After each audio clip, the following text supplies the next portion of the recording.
Right, and hello, wonderful friends of the world.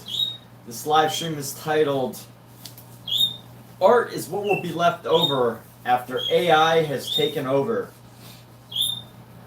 And I find it interesting, this idea that even artists are afraid of AI taking over their opportunities. And while I think it's true, I find art interesting. I met this one guy. He was he was a tech guy, and he was talking about how he loves AI because it gives him the opportunity to create art and to be an artist because he would have never been able to build the skill himself. He said that it would have taken him 10,000 hours, 20,000 hours to become a good artist, but now he can be a great artist in just the type of a few keyboard buttons or whatever. And I think it's so interesting, that mentality. On one hand, I can appreciate the sentiment that, although I disagree with his philosophy, like I think good things should take time, and you should put in the effort to learn things. And 10,000 hours really, isn't that much if you really want to get good at something. Although that's my personal philosophy, I can also appreciate, the philosophy that we only have a limited amount of time in this world, and who knows? What if after 10,000 hours you find out you don't like it? But to get to the point, what I found was interesting about this gentleman was that what I think the biggest thing he missed about the appreciation of becoming an artist and doing artwork is the idea that it's a process sometimes. The process of working through creative problems, the process of working through a piece, designing an artwork, of coming up with ideas. And although you come up with ideas really quickly as an AI artist, what do you do after you've made 100,000 pieces of art through AI? I mean, I feel like you probably get bored of it, right? Because it just comes so easy.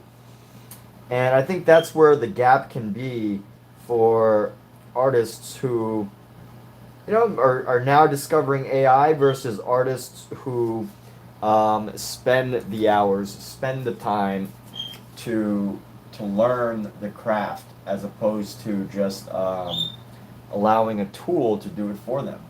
So, just an idea. It's that process of coming up with the ideas, of actually developing it, the journey, as they would say,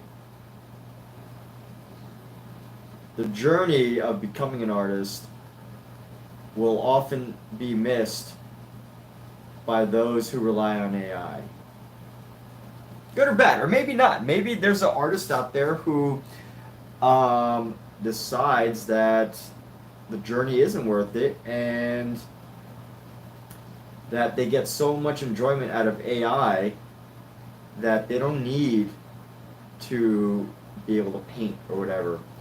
But I will say one thing: when AI is taken over, and I can definitely see that it will one day, and this might be 100 million years into the future. Obviously not that long. 100 million years is a lot of time, but I'm exaggerating. But at some point, I think into the future, AI will take over, and what are we left with, right? Like, it's going to be able to do all the important jobs. It's going to be able to possess humans in such a fascinating way. Like, we're going to be not possessed in the sense of like a demon, but possessed in the sense of, AI is going to have our attention, just like our mobile devices and everything. And then what do we have left? What do we have left after that? Art. I think personal expression is going to be one of the few things that are left over. And hopefully we continue to have great artists. So that's a theory when it comes to artwork and AI. Now, obviously, a lot of that is probably closer than we think, and it's probably also further than we think, right? at least to an extent. Maybe not everything is very far, and maybe not everything is right around the corner. But what does everybody think about AI art? Jackson Cole, what's going on? You need someone to pray for you. You got How's it going? Dude, Omizu, what's going on? How you doing? Jackson, we will all pray for you. And, you know, we will pray for all of the people who have been injured in the line of duty. Yes. Prayer for all people who have been injured in the line of duty. That is a very serious matter that I can, you know, that I think we can all, you know, send prayers for.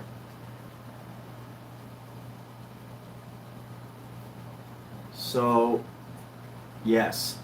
And with that said, continue to build this out. So, Omizu, what are your I mean, yeah, Omizu, what are your thoughts on AI? What are your future theories about artificial intelligence? What are your interactions with people who are super into AI? I was just sharing at the beginning of this live stream, I don't know if you were here, but I was sharing my experience with this guy that I met who absolutely loved AI because he was saying how AI gave him the opportunity to be an artist, to do art things that that he would have never been able to do, he claims. And although I don't really like the mentality of feeling as if like you wouldn't be able to achieve something, so you just take the easy way. I can appreciate the idea that yes, it does take a lot of time, and you know that was their perspective, in a sense of, you know, I'd rather just make cool art now, just be a director of art and make it now and not have to put in time to do it. That was their thinking. That was what they expressed to me. And on one hand, you know, I wouldn't personally be able to adopt that mentality. I thought it was really interesting. So what are your thoughts? AI. We will merge with AI. There we go. Riley, what's going on? Hello, Riley. Welcome to this show. You seem like a new name. I know a few Rileys that visit this live stream, but you are the first with your full name. How's it going? So we're going with this stream here, and this is the first time I've painted something this like an intricate design. I've never painted an intricate design like this before, so it's fairly new to me. And I gotta say, I'm not a fan of painting super intricate designs like this, but I'm doing it anyway because I want to challenge myself. That's what life is about: finding ways to challenge yourself, to make yourself improve, to push yourself to new limits. So what I really need to do is I got to figure out where this light is coming from, and then basically carve into shadows. And I think over time, that's how we're basically going to create this dimension and this sense of separation between this piece and all the differing elements in it. And that's what we're going for. So creating dimension in these different areas. I don't know how much more detail I'm going to go into, but maybe I'll do better on the next headpiece or the next crown. But yes, merging with AI. So, Mark, how do you foresee my entire practice relies on AI? Then you might need to put a little more effort. Yeah, that's cool. I've heard of that, you know.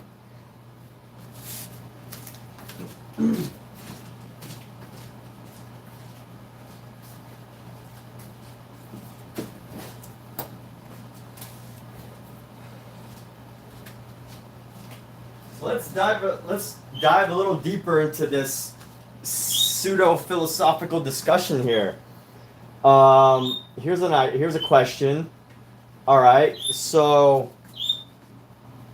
between expression, self-expression as a human being, and then self-expression as an AI, is it lost when we depend on AI for our ideas?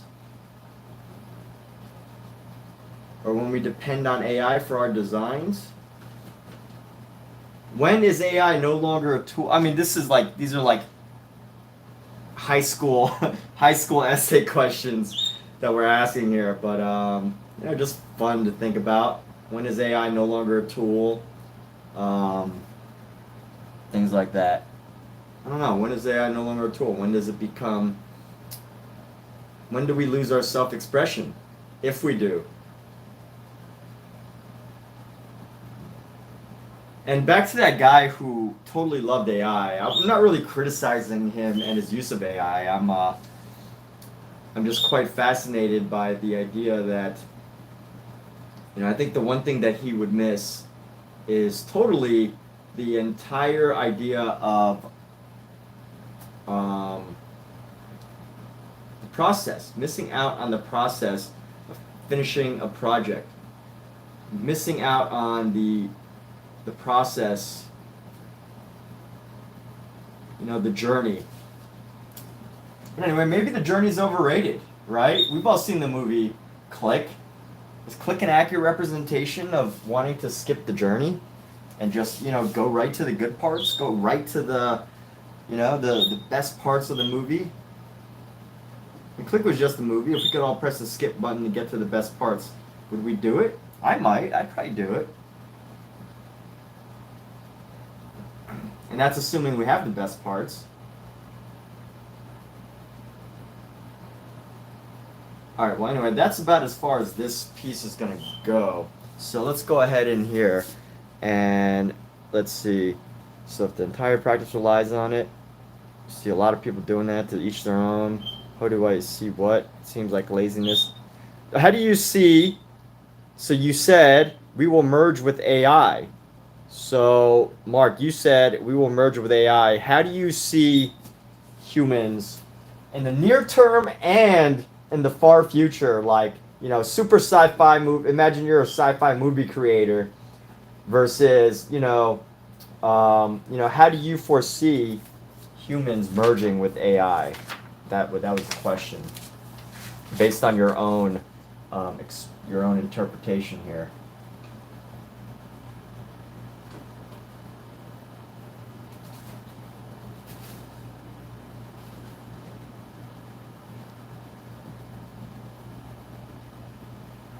Starting to enjoy the use of this this green brush here, or this straight brush. The art with using AI is finding the right prompts to use to get the desired outcome. Yes, it is here to stay.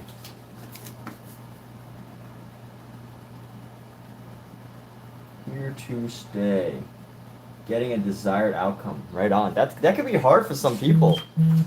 Even myself, I still haven't really dove into AI. I've dabbled in it, but having a personal assistant would be nice, like an AI assistant. That's the main reason I would want to use AI. I would love to have AI for personal assistant work. But that's it really. I still want my autonomy, to be able to say this was something I designed and I was able to make. But anyway, I know AI is taking over. But it's one of the funnest topics to discuss, right? Like, we all love talking about AI. Who doesn't like to chat a little bit about AI, right? Who doesn't like a good AI conversation? So we're going to go into here. I feel like this head is just missing some things. But we're going to go into this head now. And we're going to add some design into this head. So, actually, there's another one. This is Purple Guy who has something going on. We might as well finish up with him. The purple dude. So the art was with using AI. Yes, there's a art and a craft using AI for sure. We've got this green, we've got this yellow. We're gonna go into this and make him like a purplish yellow. We're gonna lose some of this yellow color here, or this blue color on all these faces. Originally, I wanted to keep it cool, keep the male figures cool and the female characters warm, but I think we're not gonna go that route. We're probably going to, you know what? I could add some blues, some like darker blues. We'll see. Let's see. I don't know. We're looking at this. I think there's enough pops of color that keep it interesting, but I think the blues surrounding it kind of take it off balance a little bit. So I'm gonna try to bring in some of that balance. We're gonna create a nice blue-green.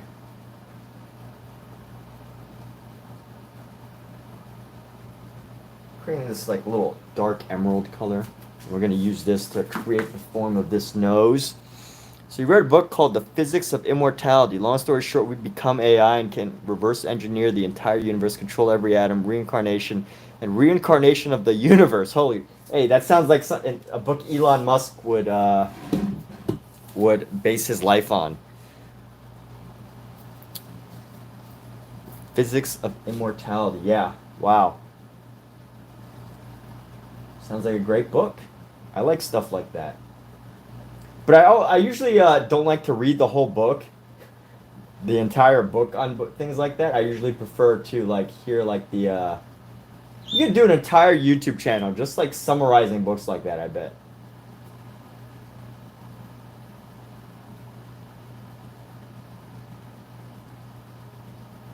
See, that's what I would use AI for. I'd be like, hey, read me this book.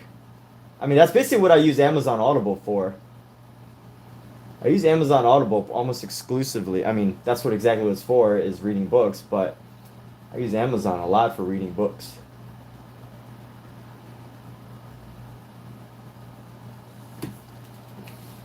And let's go with some darker shadow. I want to add in... Actually, we're going to get some red in here. Let's get some red into the shadow.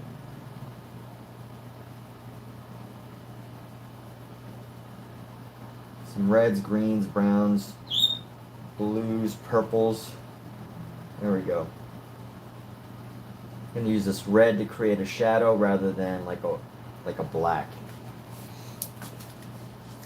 That sounds like a really interesting book though, Mark. I will have to look that up to learn more.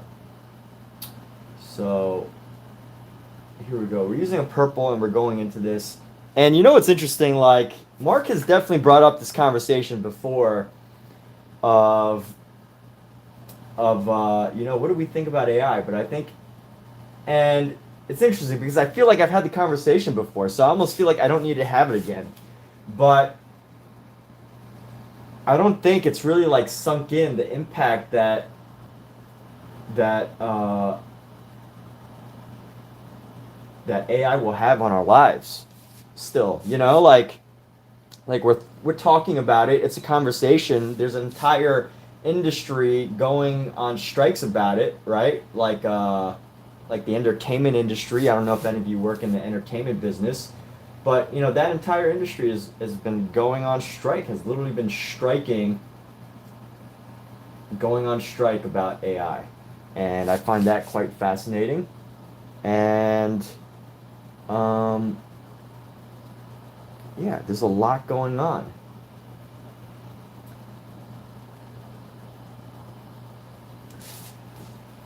So we're gonna go here. Got our shadow here. Might be our destiny. Why we exist: to halt entropy and be part of the cycle of the universe. Hey, dude, that is some deep thinking, man. Like, I'm not sure how I feel about necessarily this idea that we're just creating a part of this cycle. I don't know how I feel about that, but I think at some level, yeah, I've never really heard of this cycle theory, honestly.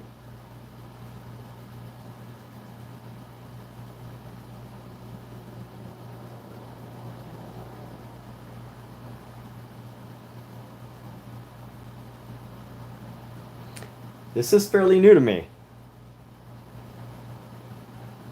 I used to think I'm very well informed on science fiction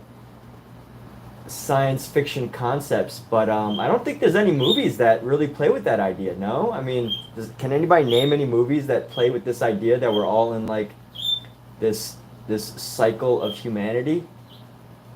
So either you've got a movie idea in your hands that hasn't really been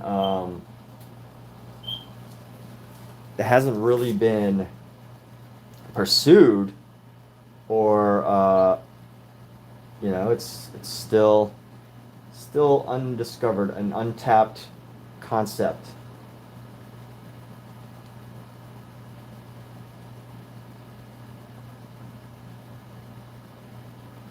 So I think I've started to commit this to purple.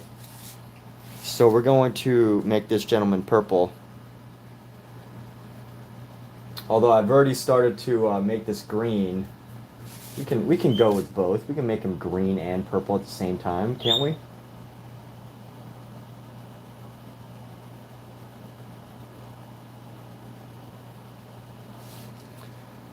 Okay, so let's go down in here. We're gonna paint this down. We're gonna go create our shadows here. Use this to establish some more shadow into the mouth here, into the mouth area.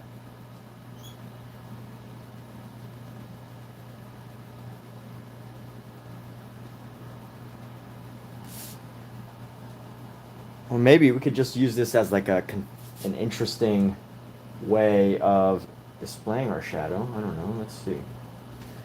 How can we round this out? We're going to round it out with the shape of this hat here.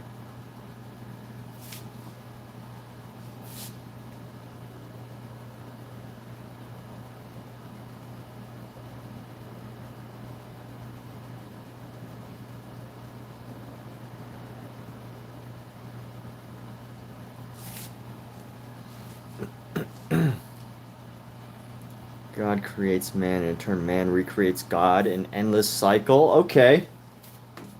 Well, I mean, I see what you're saying there, but I don't know. I mean, I'm not quite sure, I mean, about this idea of humanity creating God in the sense of, I mean, I haven't heard of this, of humanity recreating God.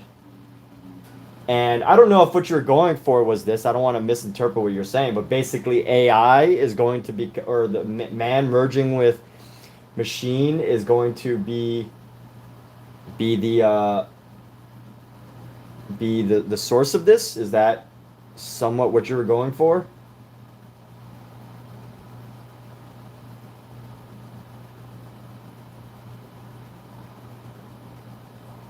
Or I could be wrong. I don't. Is that the interpretation?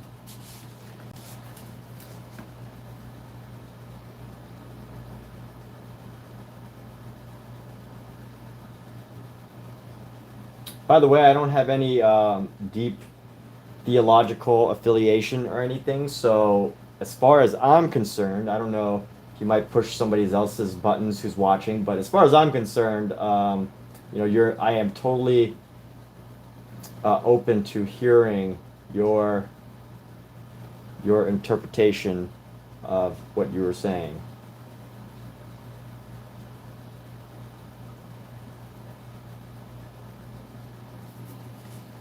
Just in case, you know, you feel something about that. But here we go. Let's go ahead into here. We're going to go carve out this face here. And I've decided that I'm going to go with a nice purple for the head, which needs to be highlighted here with some green. Oh my goodness. Got a little too much white, but that's okay. We're going to continue on in this green. It's going to help us create a highlight.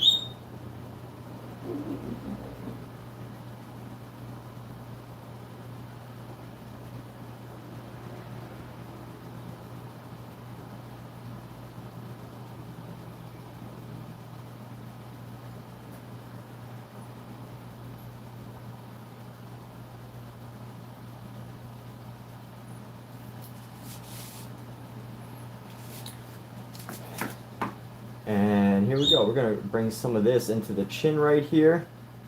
This is an area of the mouth that we're going to carve out, because the rest of it is going to be various shades of there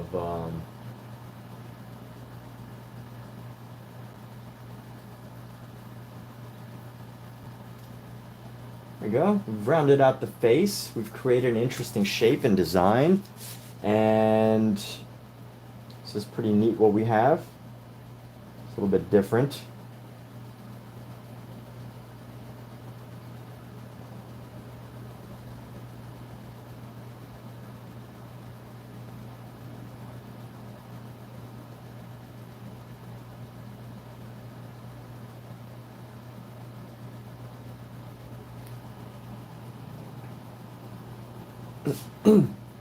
So here we go. Can't tell if this was an ear or not, but we're actually going to go into here and we're going to create a semblance of some type of a shadow ear. So we need to darken this color a little bit. We're going to reduce the overall lightness of this, the overall value, just by a little bit.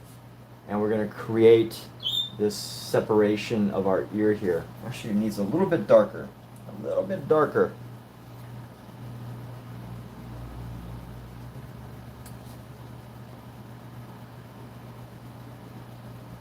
So I started discovering this this purple. For whatever reason, prior to this painting, I've had so much trouble making the color purple.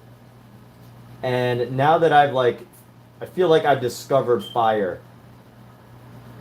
Now that I've finally made it for like the first time, like a good purple, and I feel like I've discovered some sort of fire.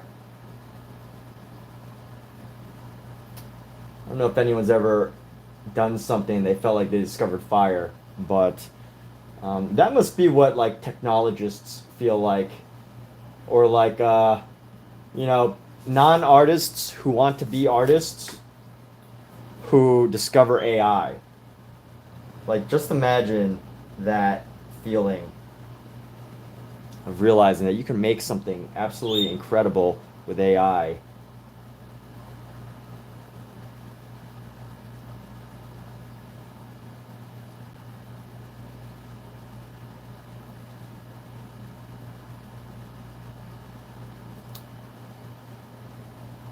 And let's see, how can we blend this area in a bit better? I need to soften some of the liquid here. Some of the paint is a bit too thick. We're gonna go across from the eye, bring that up.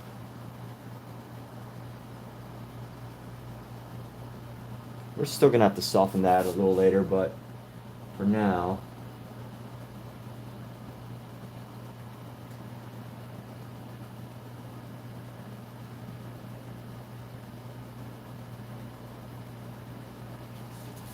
okay, and here we go. Continuing to build into these features here.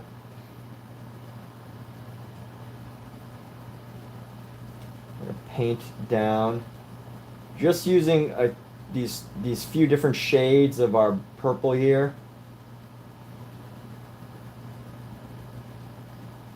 Getting rid of some of the green space. You know, I originally was going for like these super cool colors around the edges, and I think I might have overdone it.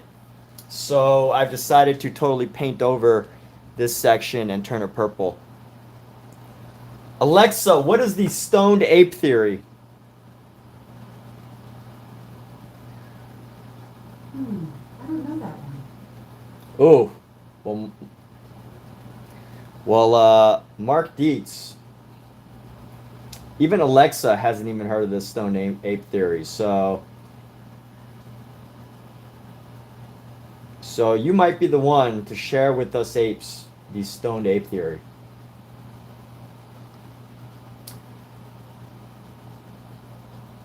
By the way, totally kidding. I don't actually know if humans are still considered apes. Are we? Alexa, are humans considered apes? According to an Alexa Answers contributor. Humans are classified in the subgroup of primates known as the great apes. Humans are primates, but the primates that we most closely resemble are the apes. Wow. We are therefore classified along with all other apes in the primate subgroup known as the hominoids, superfamily Hominoidea. You know, I don't know why I had to check with Alexa to see if that was true. I feel like it's like an obvious thing, but I don't know.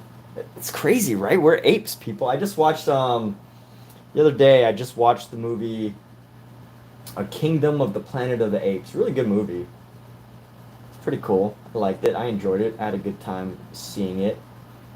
And yeah, really interesting movie about a kingdom of the planet of the apes.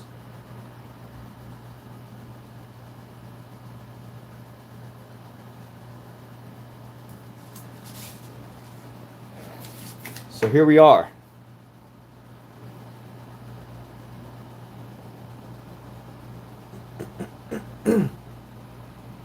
We're all apes.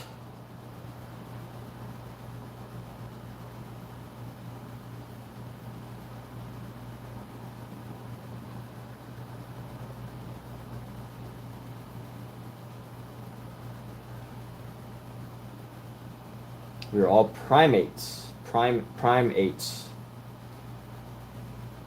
Stoned ape theory.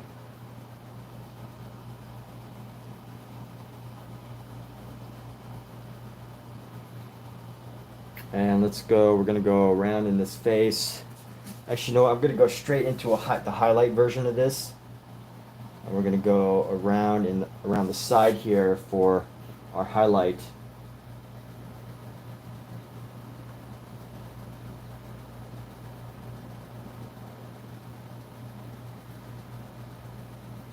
I feel like Mark sharing with us the stoned ape theory, or anybody sharing a stoned ape theory or something like this that even Alexa hasn't heard of, is very like ape-like. I know this is gonna sound silly, but you know, like oh, I've discovered something. Here, you got to hear this. You know, just as like social beings, the social beings that we are. You know, we learn from others. We learn through. You know, we learn through the experience of having conversations, having stories passed down, you know, learning tools and things like that through other people. And I just feel very ape-like right now, learning what the stoned ape theory is.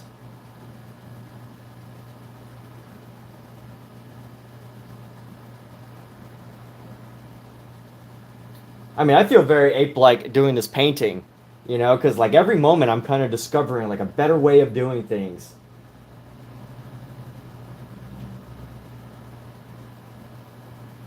Every moment I'm learning how to do something better and different. And this head comes out way too far, so we're actually gonna carve in this like big crazy beard right here. We're actually gonna use her. It's gonna go back into her right now, and I'm gonna use some black paint so that I can lay down some colors here just into the head.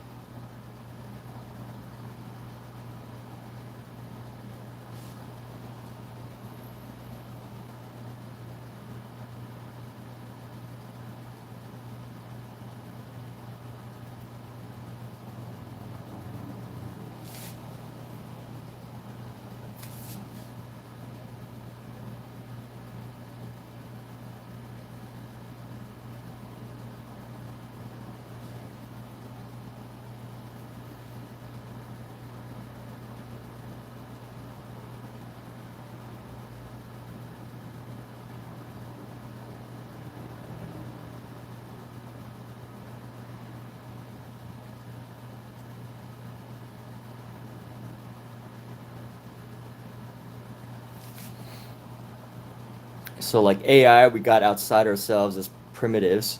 Imagine caveman eats mushroom, gets high, sees a tumbleweed roll by, and gets the idea for the wheel. That kind of stuff. Oh, yeah, okay. I guess we were all like stoned apes, huh? So So I mean, I kind of get what you're saying there about this. But what was the context that you were sharing that? Sharing that like. I'm not quite sure about the context of what you were trying to say.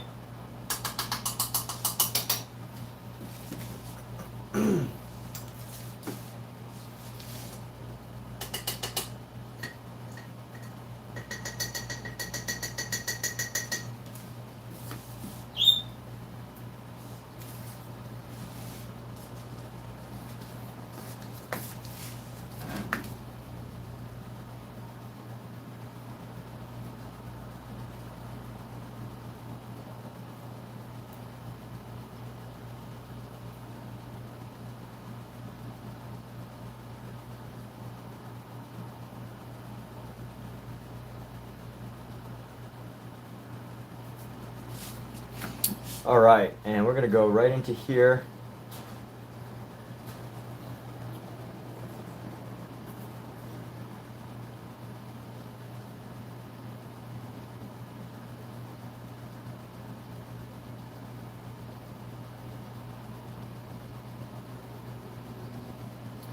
And we're gonna bring this shadow down all the way down to here.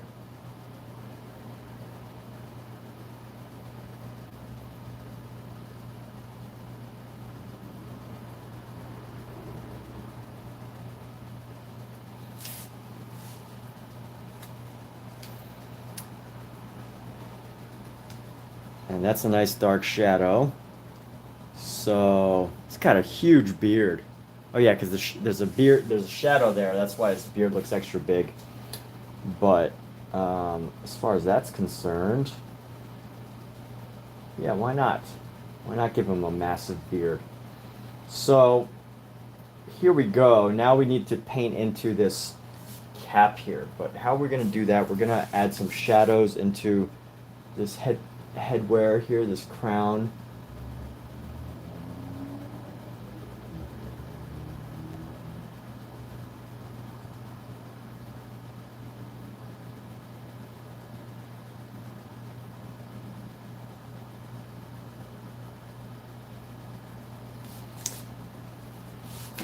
Hallucinogens the AI in the sense of getting beyond the confines of our limited minds. Yeah.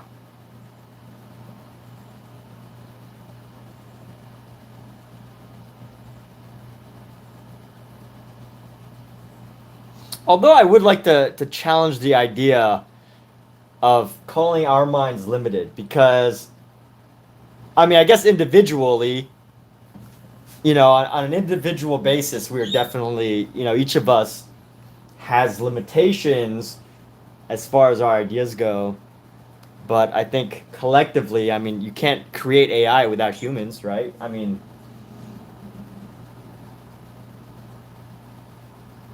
so maybe on an individual basis, we could feel limited, but I don't know. I would definitely challenge the idea that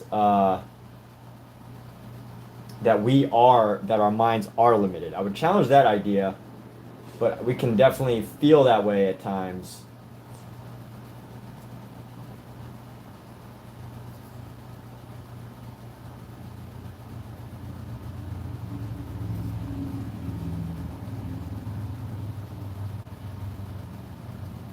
Or maybe rather than, thinking that AI gets us beyond the confines of our mind, AI helps us to unleash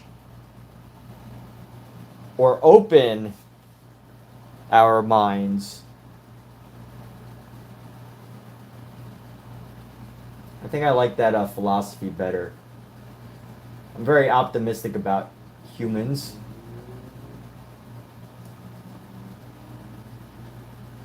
But I'm not. I think that's probably also what you meant. But that's what you meant to an extent.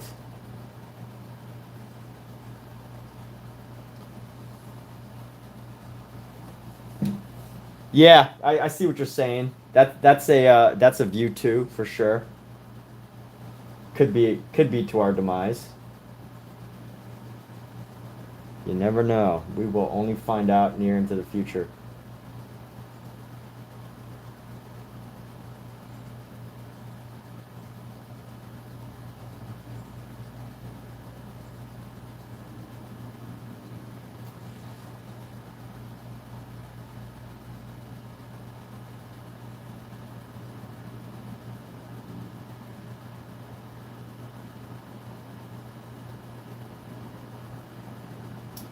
So just creating nice subtle transitions here.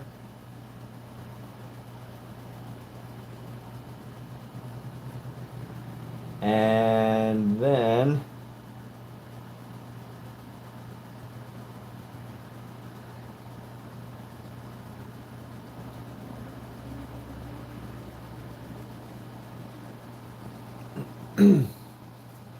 I mean, hopefully those in power, those that participated in the development of AI, hopefully they'll work to keep us alive. But who knows?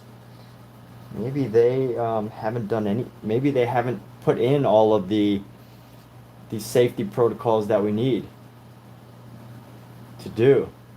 AI is. I'm just like, although I'm a pretty tech savvy guy, I think AI is a whole new form of technology. Like, I don't even know what to call AI. Like, it's technology, yes, but the things that it could do just freaking blow my mind. Like, it could create an entire movie. I don't know. This sounds silly to someone who knows AI very well, but to me, I saw somebody make an entire movie with just like AI, and it looks so real, so good in many ways. And all it did was just compile everything that humans have like created in some form or fashion. But I don't know. I don't know what to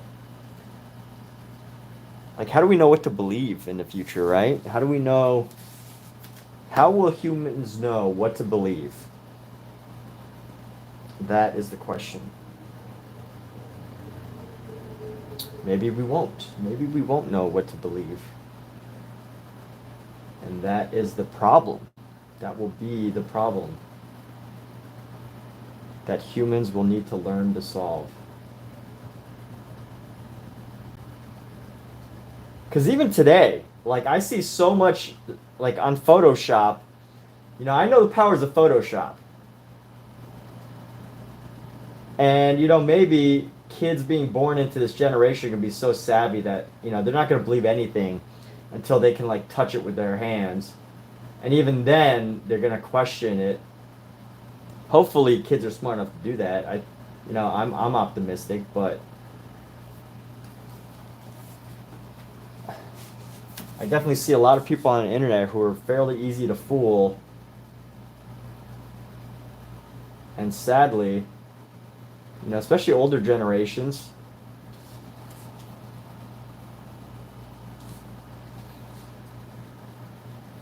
but hopefully we stick with it. Hopefully we're able to keep our wits and know the difference between AI and fiction.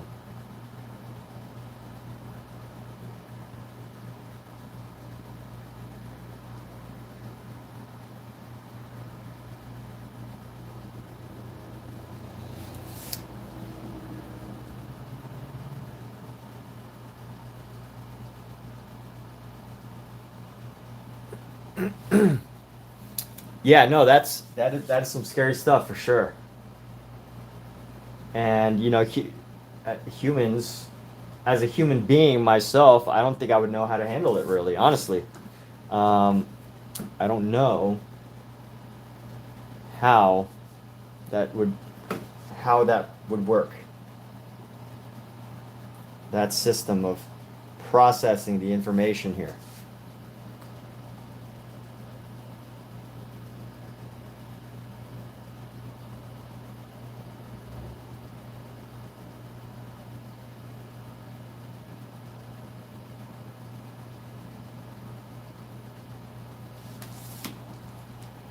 So I'm going to go with this dark purple on one side and this light purple on the other. And we're just going to find a way to make this merge.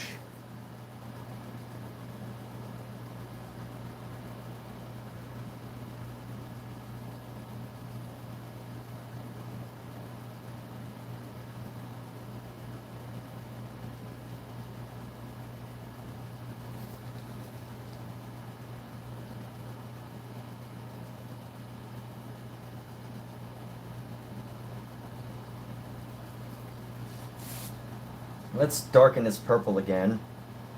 Grab some of this blue. Just a little bit to get the right shade of purple.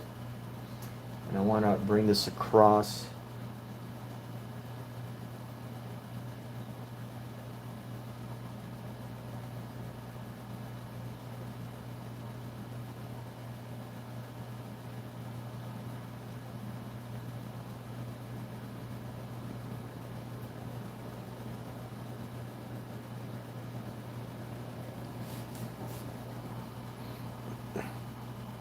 Or, whew, boy, there's at least a couple Call of Duty video game premises there that you've got going on. Just at least a couple.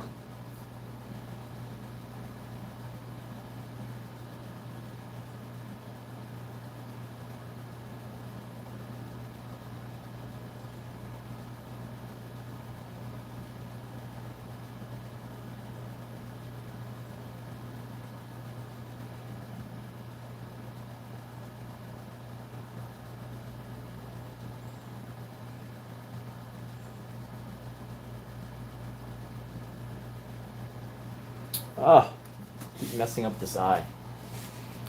So, but anyway, this eye does have to be a bit on the lighter side, or the darker side, the more shaded side. So that's okay, but it'd be nice if I didn't do that at all. So here we go. Let's go into here. Maybe a little bit of light into here.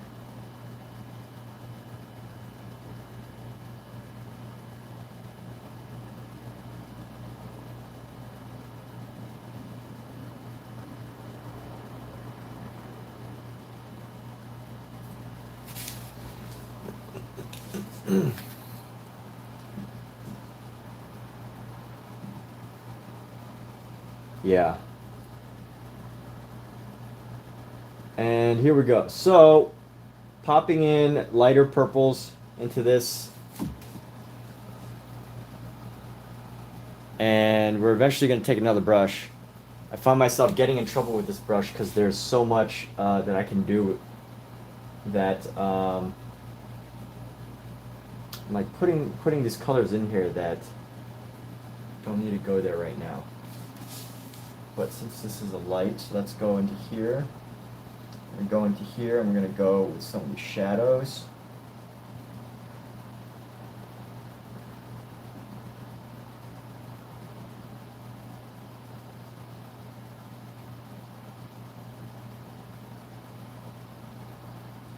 I'm going to use this purple to create some texture around our painting. This leg right here. Let's see, where else can this go? Let's shape this mouth in here. There's a mouth, believe it or not. Curve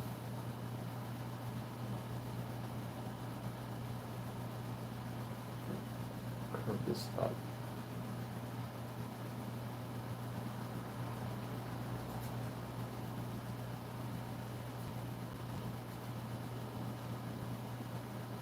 This lip needs to be shaped a bit better.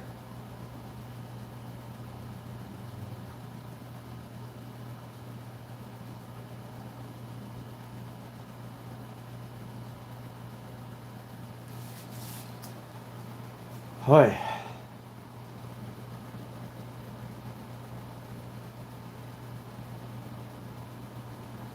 We're getting deeper into the details of what will make this painting.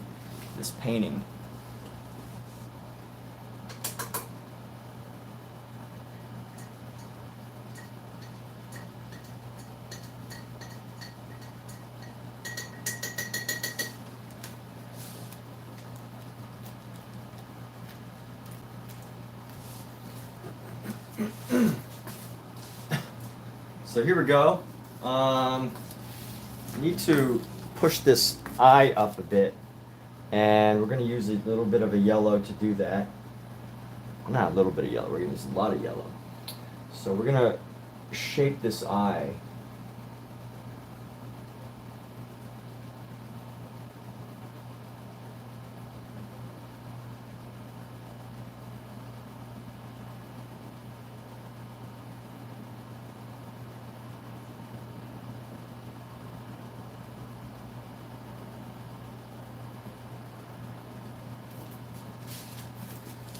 And it needs a bit more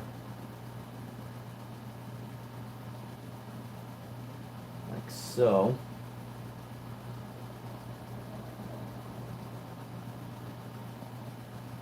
Up more and then around. Just push away the purples. And I still want to bring some of this in to make it a little bit darker. And now let's go ahead and add some of the detail. Let's go add certain details. So like a really dark shadow right under the eye. Or like a very saturated purple under the eye here. So we're gonna go like right here, call this space right here. And then we're gonna go around. A bit more saturated purple.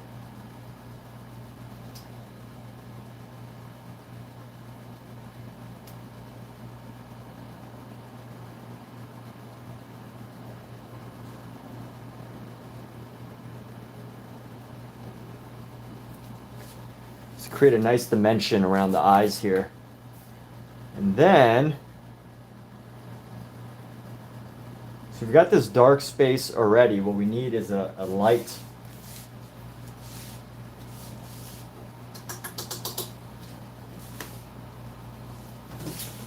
So I'm going to go in, let's see, if it's wet and I want a lighter color, all I need to do is add white. I don't really need to add anything else. Maybe a super light shade of this purple so it's not overly white. But let's go right here. Ooh, this is a nice angle because I could rest my arm on this thing.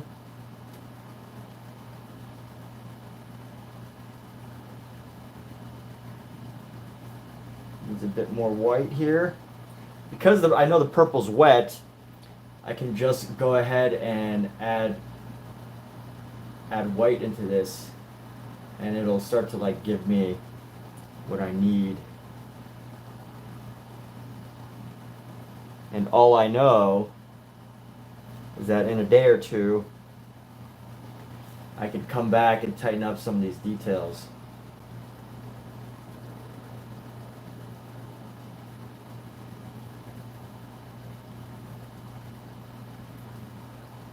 But at least for now, I've got the detail. And cool. All right. I think we could work with that for now. Now let's go ahead into this headgear here. And we're going to focus on going with some red headgear around the top. Some blue-red headgear. Blue-red makes purple. See, blue-red makes purple. Maybe I want to add some more blue to it, make it bluer rather than more red, just so it stands out a bit. So we're going with a bluer shade. Oh, this is fallen. Here we go. Right there, that's a good spot. Stay. And fortunately, I get to, oh my goodness. Since there's no shadows here, I kind of have to start with this darker color. There's no shadows really, which usually there are. But we're going to go like this.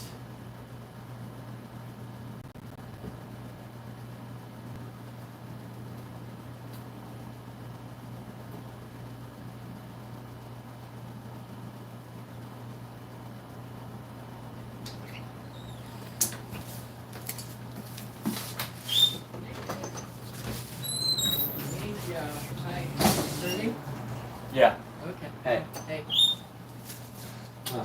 So, got some books. Okay, cool. I am streaming. Yes. So, Oh, so clean. yeah, you should see the bed. She made the bed so nice. Oh. Yay. It was such a well-made bed. Even I was heavily impressed because I don't usually care about how well the bed is made. No, you don't. But today she did an amazing, wonderful job. Is this mine or yours? Maybe probably yours. Actually, I think I remember getting a water bottle, but Oh. you can have it. So funny. Do you want it? No, I'm good. I'm gonna throw this out. The kittens have already torn it. Okay.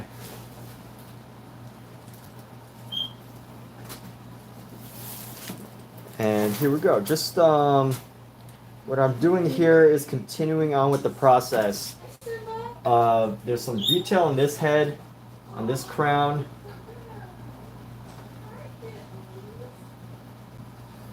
Really my first attempt at doing this like crown detail.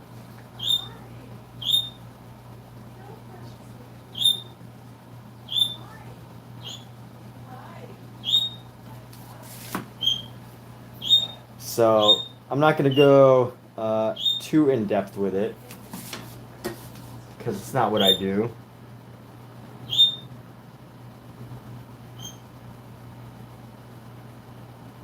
But I will add some of the design just for fun.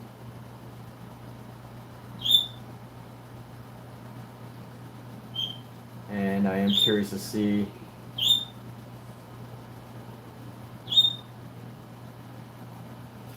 how this goes. Y'all will be as surprised as I will. So I think what I can do right here is I can actually bring this down, and this is actually going to come up right above, right here. And then this is green, so we're going to go bring this across. Bring that up.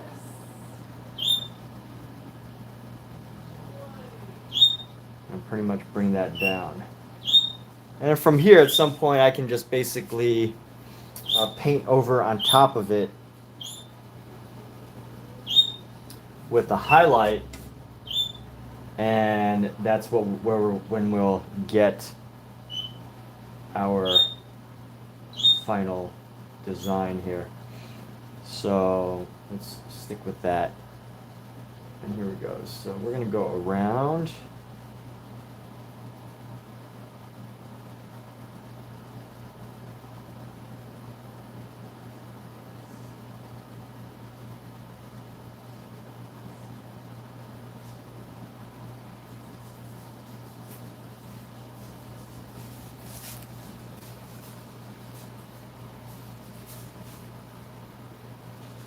Perspective is quite off, but I'm gonna just go with it. We're gonna stick with what we've got going on and lean into this style that we have.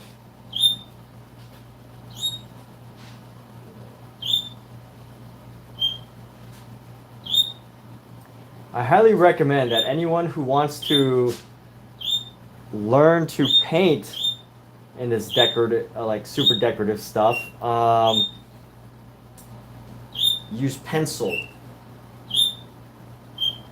or some really fine line brush that allows you to go deep into the details and use a very thin line for the details so that you can do the best version possible.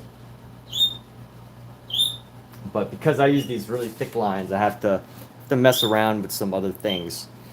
But let me go into this hat here. I'm going to go in with our blue, add in some of this purple here, some more of this purple. And I want to carve out the space in here, but I want to use some more of this red actually. Use more of this red to go to surround our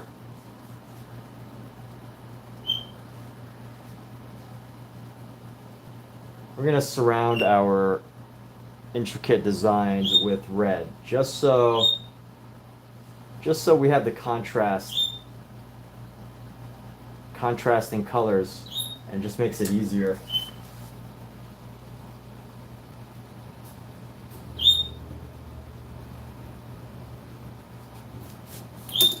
right here. We're gonna go into here.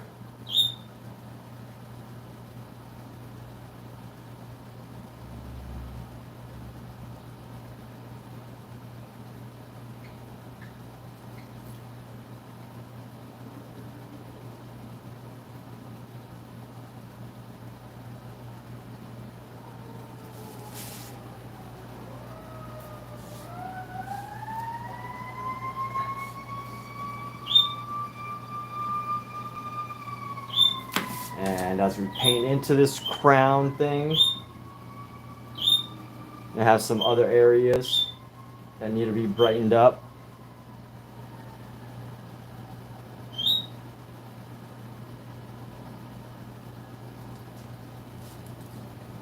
Bring in some more of this pink white or pink red, however you want to call it, and right into here. Just carve it out. Carve out this space here.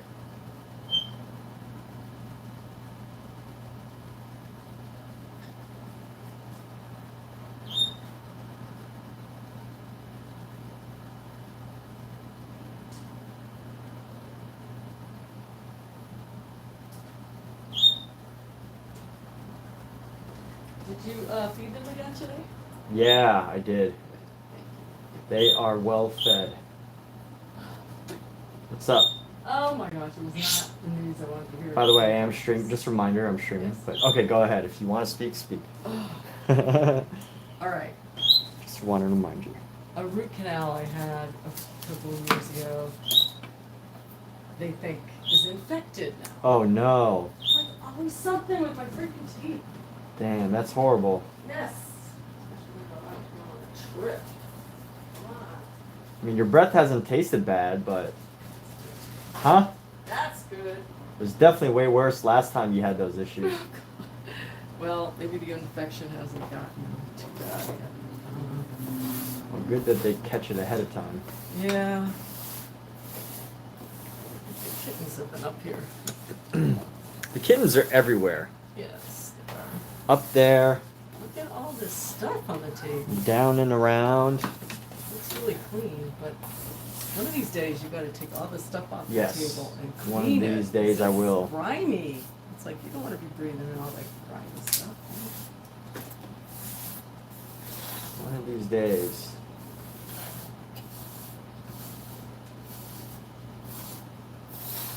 So I'm doing all this light here, and then once we're ready, I think I'm definitely gonna need another couple days to work on this, fortunately. So because it's gonna take so much time, I have the opportunity to let some of it dry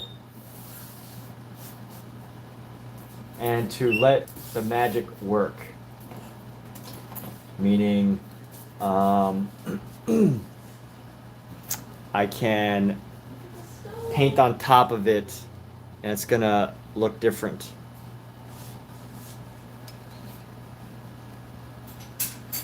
Or trusting the process rather than letting the magic word work is code for trusting the process.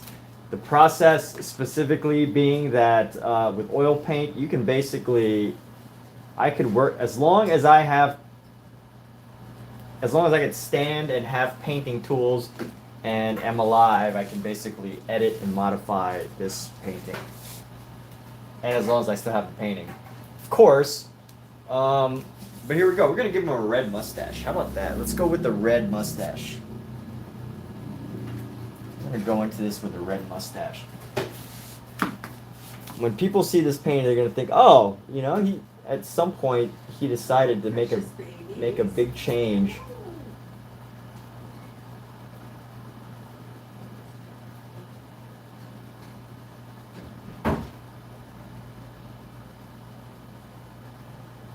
Give him a nice red mustache here, drawing it down. This is a horrible brush, by the way, to be doing this.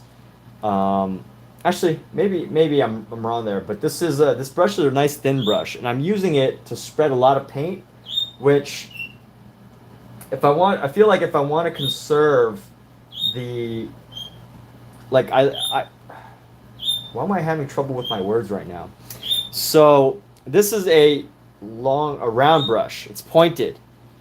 And usually, you know, you might want to keep brushes like these, especially if they're brand new, for fine detail, you know, for like very intricate line work. But using it for this kind of like spreads the points apart. And, you know, the more you use a brush, obviously, the more it's going to start to change the overall design. So like, you know, when I'm going to want to use this again in the future, the more I use it for this purpose, the more I think the bristles will start to spread apart, which is not necessarily something you want, because you want to keep the longevity of the brush, right? You spent the money on it, it serves its purpose, so you want to try to maintain the longevity. And this is not necessarily the way to do it, but that's okay, because it's not that big of a deal to me. Worth talking about, worth mentioning, but ultimately brushes are replaceable. So whatever I'm using for this purpose, just sharing my thoughts with you. If you are curious about why I do the things I do, it's not always the most efficient, most ergonomical, economical thing, right? I saw this class at a local college. It was an art class, and one of the things that the teacher claimed to do was it teaches you how to be more effective with your art supplies, more efficient, more basically how to not waste supplies, right? Because you can see my palette, I use so much paint, and I've scraped up so many layers of this, and it could probably fill multiple tubes at this point. And you know, when you start to think about the cost of painting and everything, which you know, when you start to realize that, you're like, oh, how much paint am I wasting? How can I be more economical with my paints? And it becomes an important thing. You know, money is a factor when it comes to artwork, right? And if you're not considerate of it, you can spend a lot of money on paints and also waste a lot of money on painting because you're not thinking of it. You don't know the best ways to use your tools, and there is a way. I don't know it, or maybe I know it. You know, maybe it's like common sense and I do know it, but I'm not applying it. But yes, organizing your materials, organizing your colors, organizing your palette so that you only use just the colors that you need. I mean, these are all skills that are part of the fine craftsperson, not necessarily something I demonstrate here as far as these being economical with your supplies goes. But I just thought that was an interesting class. You peed on the clean floor. Damn it. But yeah, I just thought that was an interesting class that, you know, I'm not taking, but it definitely spoke to me. I was like, you know, maybe I should learn how to use my supplies better. But then, you know, my artwork wouldn't look like my artwork. It'll look like, you know, I feel like I couldn't achieve some of the pieces that I've done without having my own way of applying paint.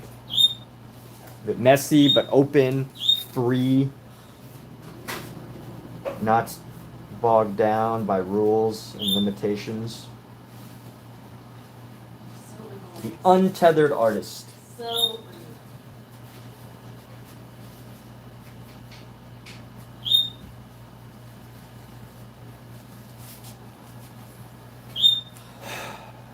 All right. So we've worked on this head for quite a bit. We're definitely going to come back to it again at some point because this head is far from finished. But I feel like we are making a lot of progress because once these heads are done and fully filled out, you know, I think it's I can like just get so much more fun and exciting. Not that it hasn't been fun and exciting, but I can just like, you know, mess around.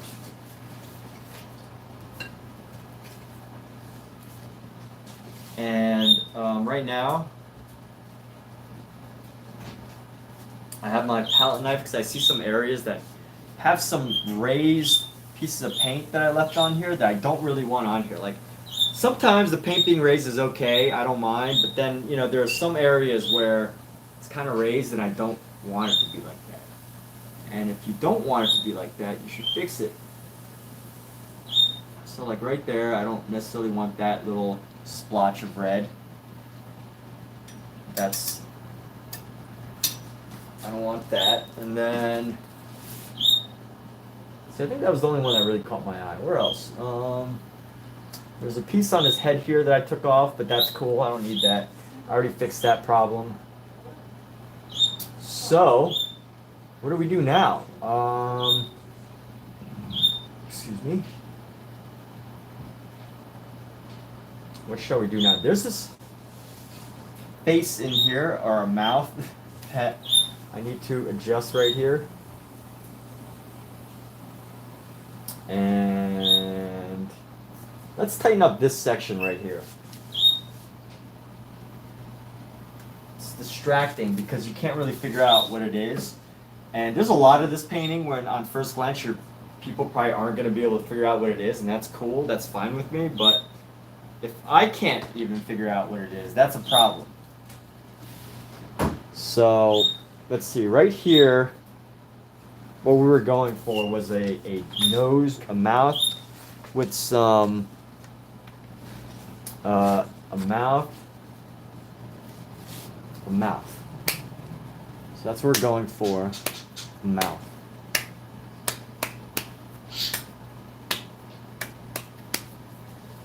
So we have the mouth.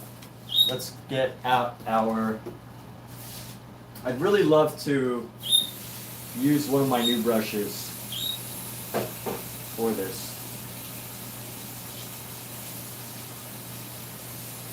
A little badger hair filbert brush. It's a badger hair, so it's a softer brush. And I'd like to use this. And I gotta think of what color I want to go in for this lip here. We got this purple, this gray purple here, or like a steel purple. Maybe we'll go with some cool blue lips. Yeah, let's go with some blue. Let's see how blue looks on top of here. But I need like a darker blue here. I'm gonna mix in some of our shadow. So we're gonna go right here.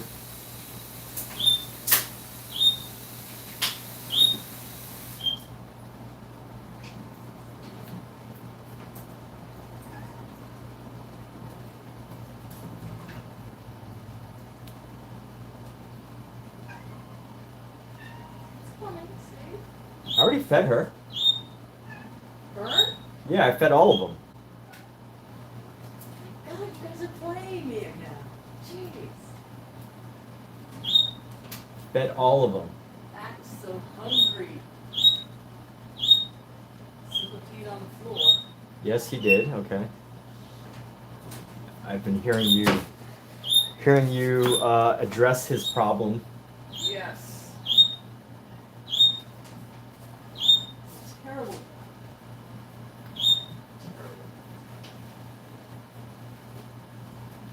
And here we go. So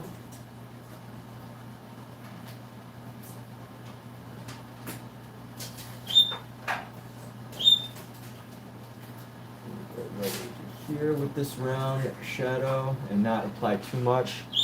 And then we're going to go bring the shadow just down a little bit just to kind of create the round shape. This is for you.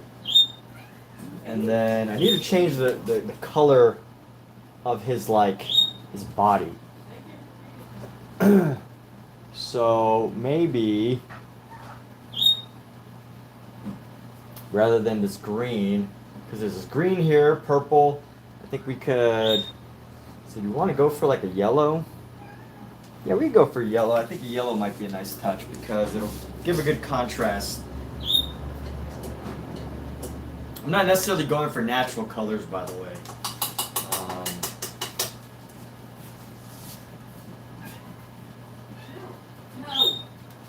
No. Yeah, I'm not necessarily going for natural colors here. I'm going to switch this brush though. I'm going to go in with what's that filbert? Here. Got a long filbert. We're going to use this nice long filbert, try to cover more spaces of color at the same time while I want this, I want this, I want to create a light yellow here so that we can go in with this light yellow. We're going to go into this nose. Just going to go around.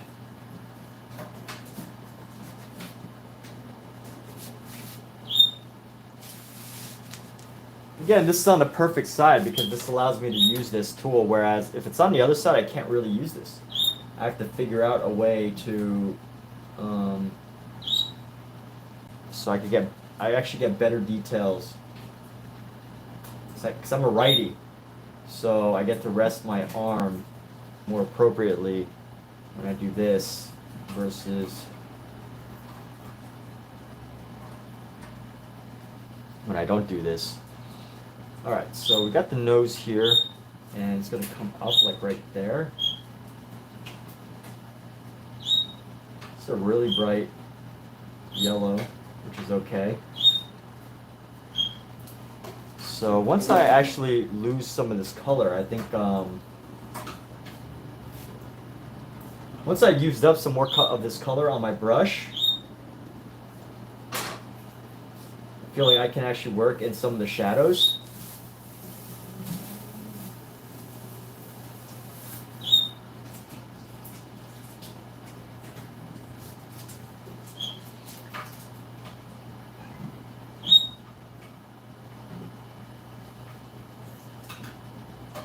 Do I really want to go there? Go down here. I'm going to try to carve out this lip a little better down here.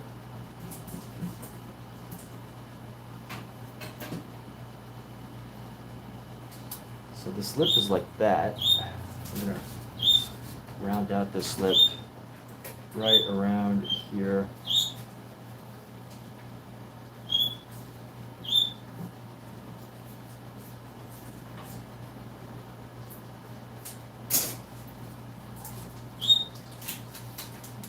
This is all just facial hair here, so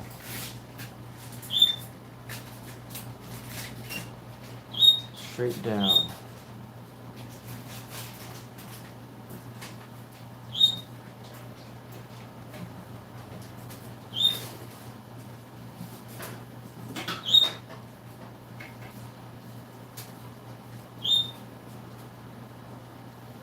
Soften. And then let's do some into this black area.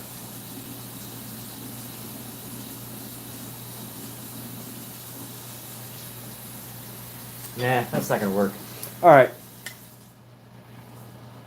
So how are we gonna navigate this? Carve this in here.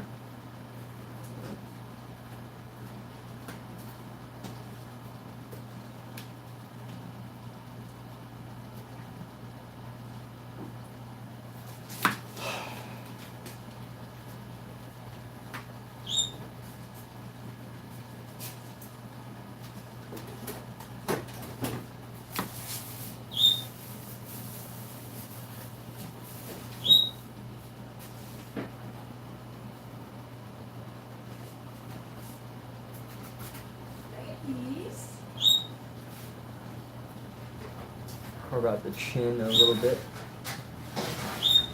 And one thing, although this is still pretty rough, I do think that we've at least gotten the idea of some lips here, which is what we're looking for.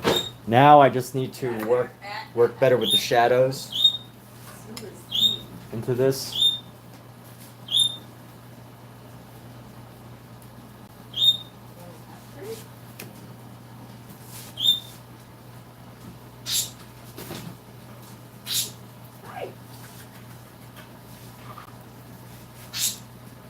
Let's do this, since I've got this color.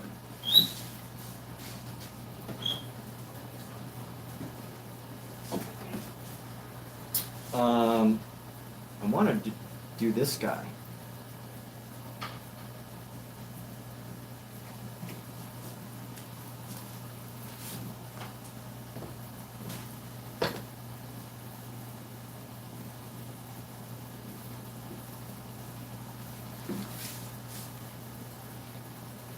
Oh wait, no, that can't because it's too close to that, isn't it? Is it too close to that? Here we go. What are we doing? You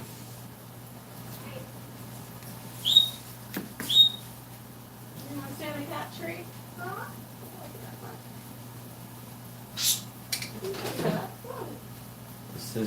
Decisions.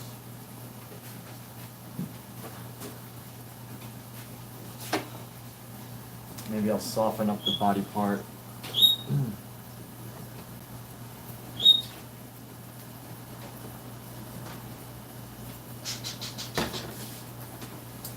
Let's do that. We're going to soften up this body here. Figure.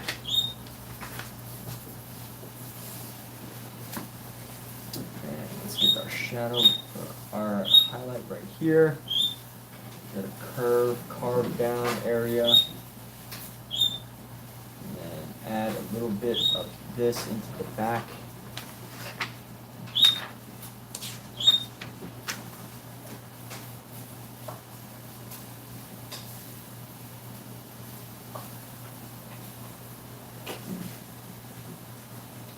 Here's some of the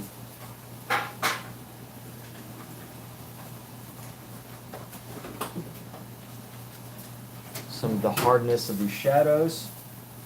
Soften it up just a little bit.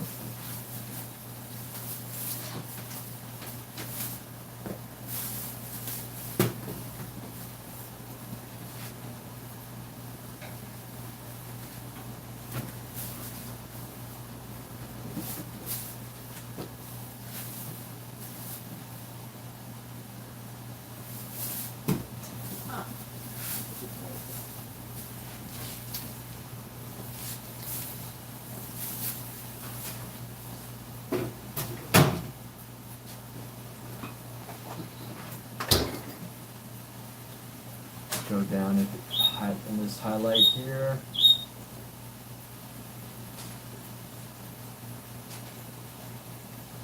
Let's get this section going. Actually, we're going to keep that color.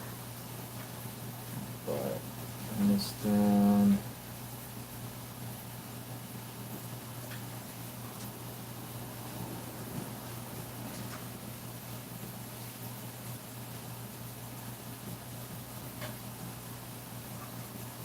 This should be very highlighted right around this side of the back. We're going to leave this come down into here.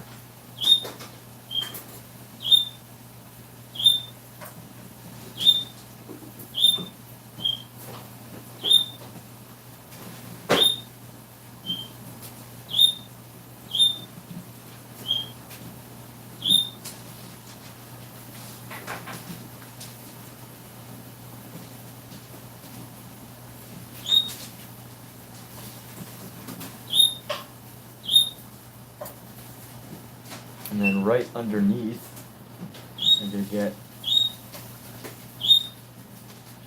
a muscle group right there, and another muscle group right there, and then a muscle right there,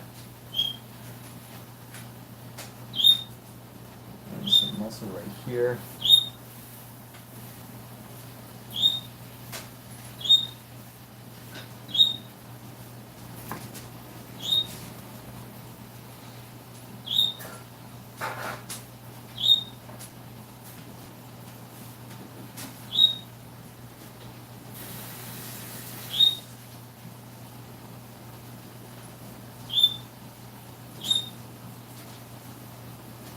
That smells good. Are you making lasagna? The shadow's a little too deep.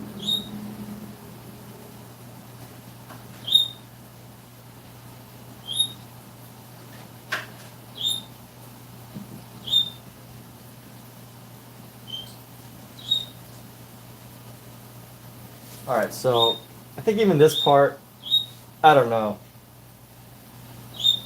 Not sure how I feel about this section.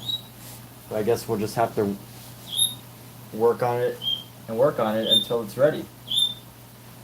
Until it feels done.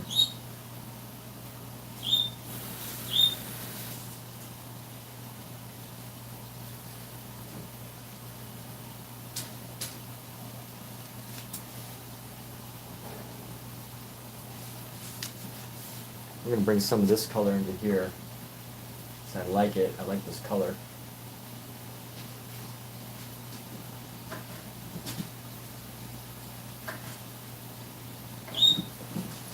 And actually, this will probably go into the back, right along this shadow line here. We're gonna go down.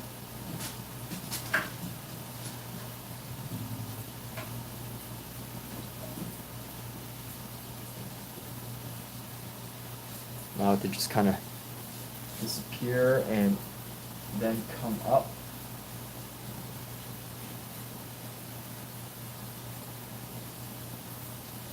And then another back shadow. Why does this go like this?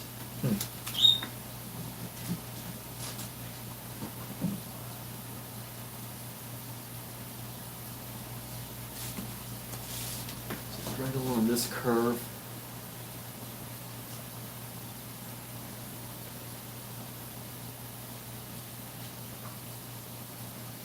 I'm trying to navigate this section right here. This will be right there.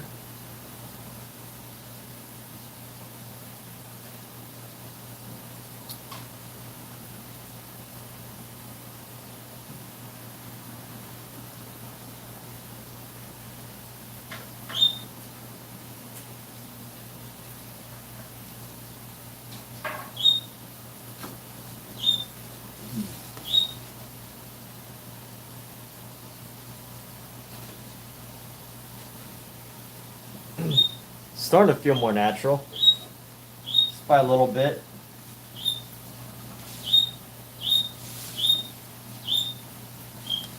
Wherever this piece goes. So let's see, this is this rib area. And we're gonna go a little bit right there. And then one muscle right there. I'm gonna color this area right here. Paint in. I say color like a child, but what I mean is paint. We should all learn to color like children. I think it was Picasso that said, "It took me 5 years to learn to paint like Rembrandt, but it took me a lifetime to learn to paint like a child." Yeah, pretty sure Picasso said that, right?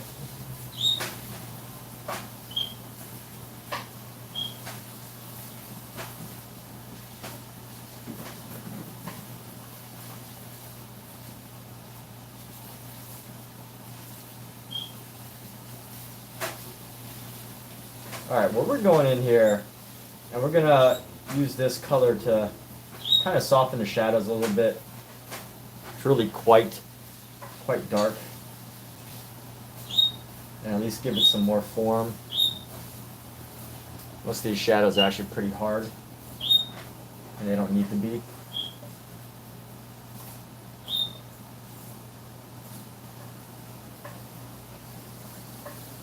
And this one, carve that, soften the shadow. Get a bit into here.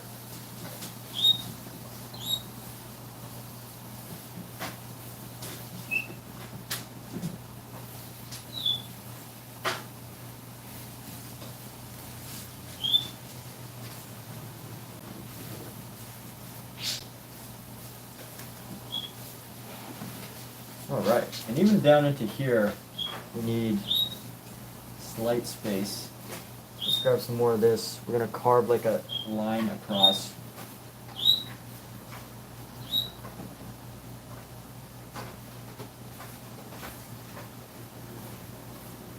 It's a transitional area. I'm going to use this.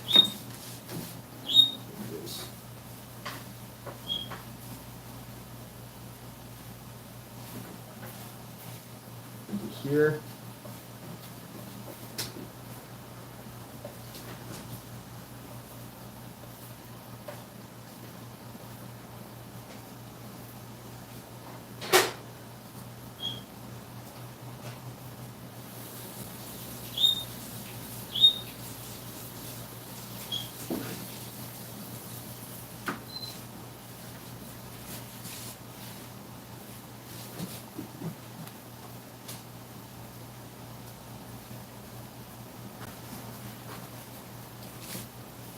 This is definitely something we'll navigate later, but it does actually look like a body.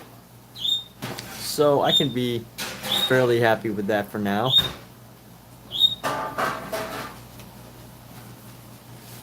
Overall, I think this feels very cubist, but surrealist in a way. You know, if you weren't aware of what was going on in my head, or like what my initial goal of this was, you'd be like, oh, you know, something surreal, something cubist. Oh, it's actually bodies in here.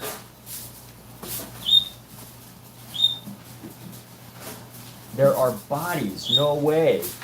Look at all the bodies. Wow, there's a body, there's a body. There's another body. And then the secrets would be revealed of this painting. But of course you'd have to see it first. So here we go. This is going to come down like so. I'm going to give a little bit of a corner right here. And then it's going to come over. And yeah, this is going to come straight down the center here. Center line. Center line. Bring down the paint.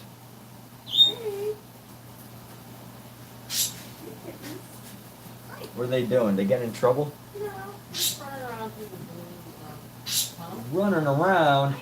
Kittens aren't allowed to run around. Well, these ones want to run everywhere. Kittens aren't allowed to run around. Up and down and down. Kittens are supposed to be calm and relaxed all day long.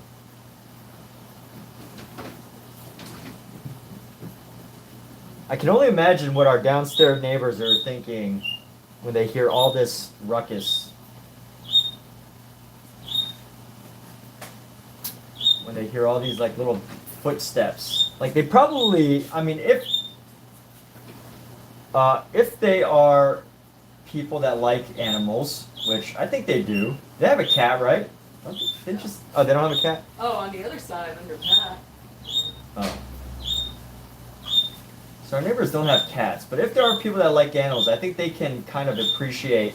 They're probably wondering like, oh, it's got to be the cutest little things running around above us. But if they're not into animals, they're probably thinking, yo, these people with these little rodents running around are so annoying. I kind of, but they've never It's allergic. complained. Oh, well, they've never complained, so we'll just stick with that. All right, so I've got this semblance of a body going on. Now we're gonna go into this with some green, kind of like what we were just doing. Like that's a nice green. And I want to go in with a dark green shadow. So let's go right here. We're gonna craft this green. And maybe make this a blackish green, a very dark black green. I'm gonna go into this body right here. I'm gonna carve out this piece right here. Let's go down the center. We're just gonna go straight down the center with this line. Boom. Ah, that's a good dark green. I like it. I like it a lot. And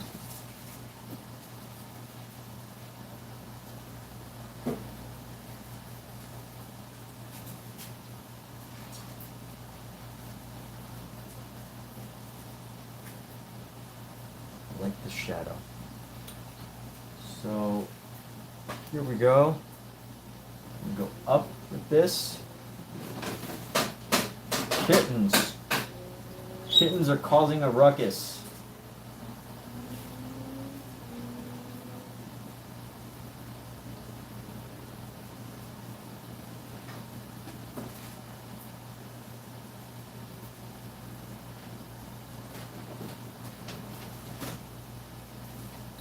Okay, so there's a shadow, and what I also need to do is I need to modify the shadow. I think it also needs to be a little bit thicker.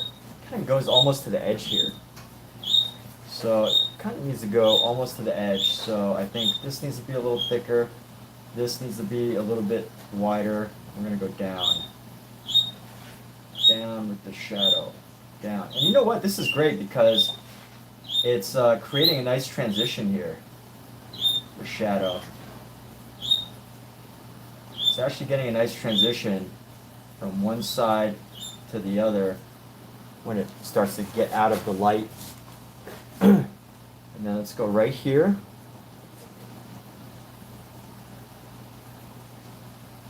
Actually, it probably needs to go right here. Yeah, a little bit further in. Shoulder blade should come right around here.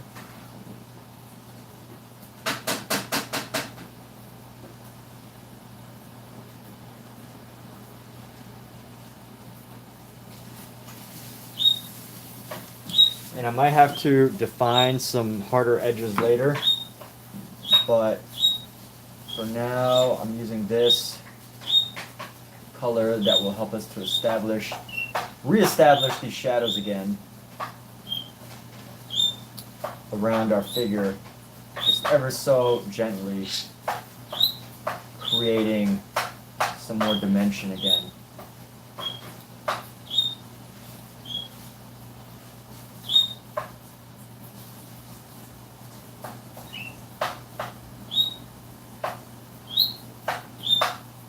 Just creating some nice soft dimension.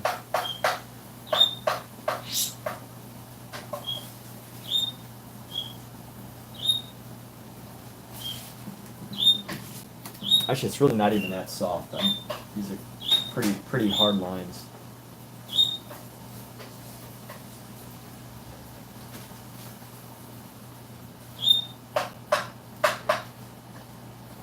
But that's okay. So let's get back some of this color. And we're going to go... So this has gone pretty much straight down. We got to go right here.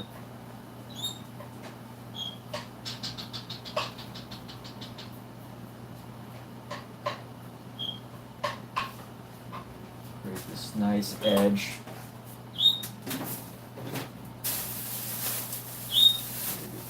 Continue bringing this edge down, right down to there, and create an edge like so. And I'm going to go around.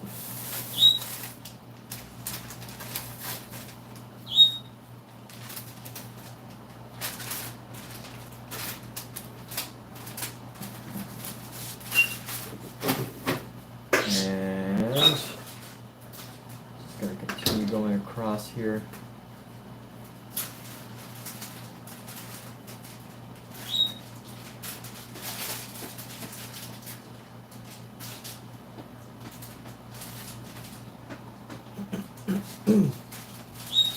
Oh yeah, this needs to come way around.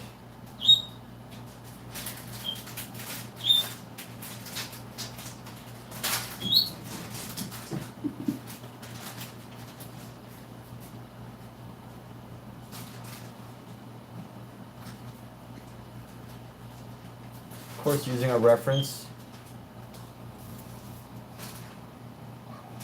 for our shadow, and using a reference, building up our color. So it's going to come down. I'm going to go down. And then come back around. And then go down here. It's going to help us create the separation as well, to create separation amongst the different body parts here. So that's perfect. Perfect.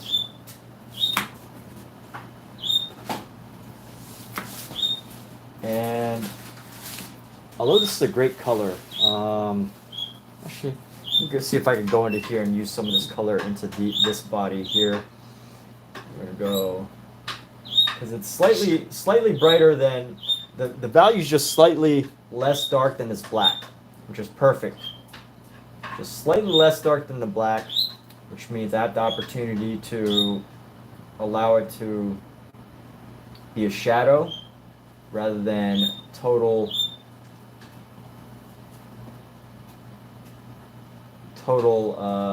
disappearance of the body. And obviously I choose some of these colors because of the effect that it has, not so much because it's correct, just FYI.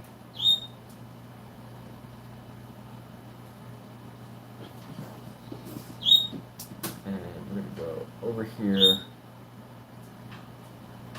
Actually, you know what, I'm not going to go too much more into that section. I do want to add some around here. Add a little transitional shadow. Add some transitional shadow right around here, just for effect. It's not doing too much, just super subtle transition there. And then I think this one can have some shadow on this side as well.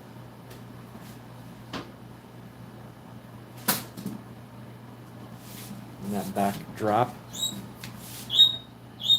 makes it looks like there's something going on. And right now,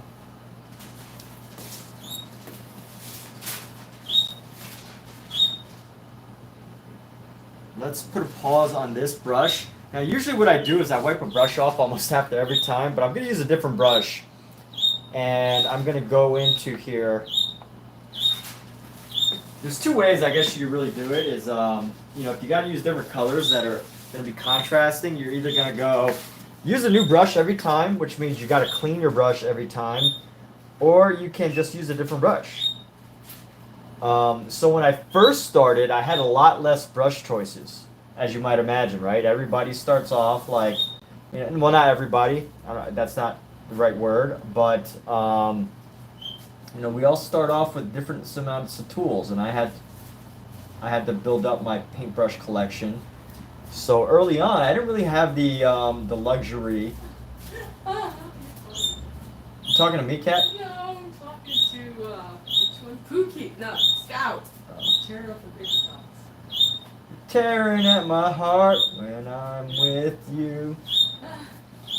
And when we are apart, I feel it too. Alright, so anyway, oh yeah, as I was saying, I had to build up my brush collection, which took time, and now, you know, it feels nice just to share some positive progress over time building my brush collection. I can now like use different brushes instead of the same brush for purposes. Because I used to basically have to use the same brush, and that means that either I have to clean it after every single color, or I just kind of have to like figure out how to use it effectively.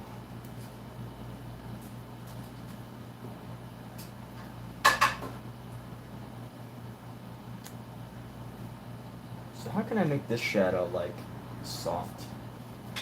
This needs to be just a gentle shadow. And this one can kind of be gentler too. And then into here, I think I can actually pull some of these colors into here.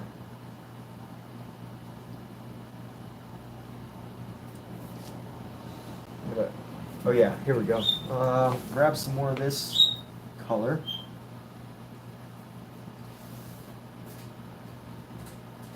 Oh, it's a little too dark. I'm not sure if that's gonna work. Let's see. Might be a little too dark.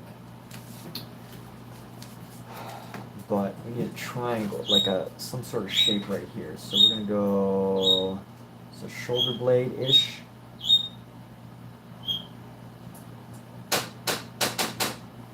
Yeah, a little too dark, but we're gonna modify this in a minute. We're gonna paint it down.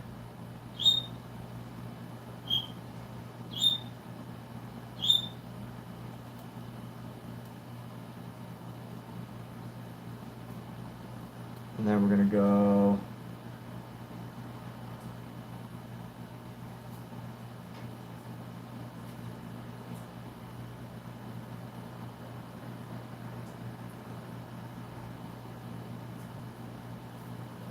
and there we have it. Okay, so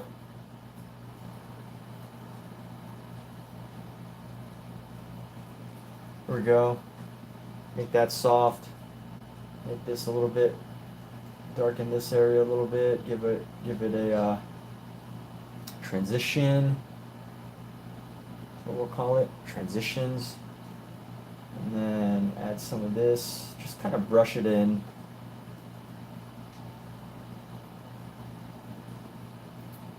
And then we'll work on it with the lighter color.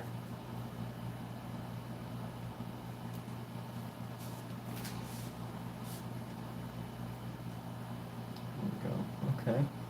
All right. This is all right. So we're gonna go right here. Pick up this brush, this color this beautiful color that we have right here. And we're gonna go, it's like a yellow and a very light yellow. We're gonna use it just to mix in some of these shadows, blend it in with some of the shadows so that it's less dense, I feel, less spotted, more of a natural shadow and less of a spotted shadow.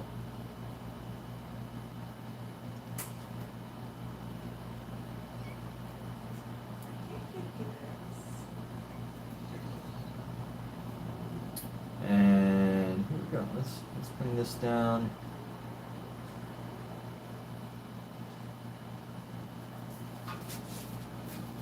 I guess that's acceptable. Can work with this.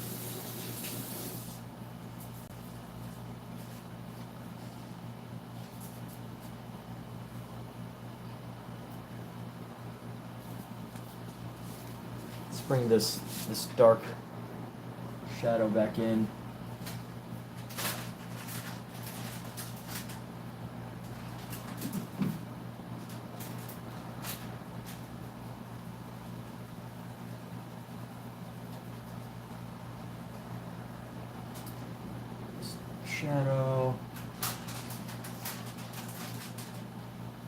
Shadow.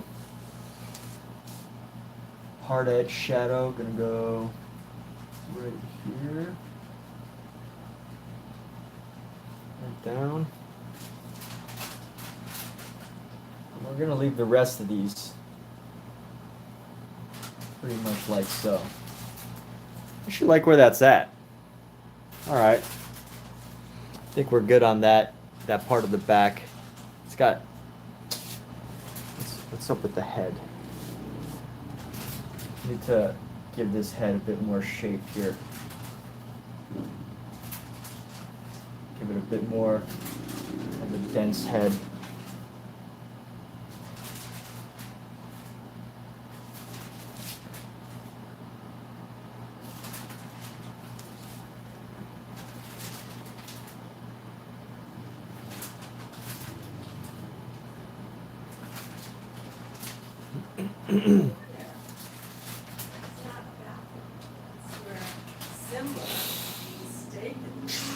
Okay, all right, let's leave that.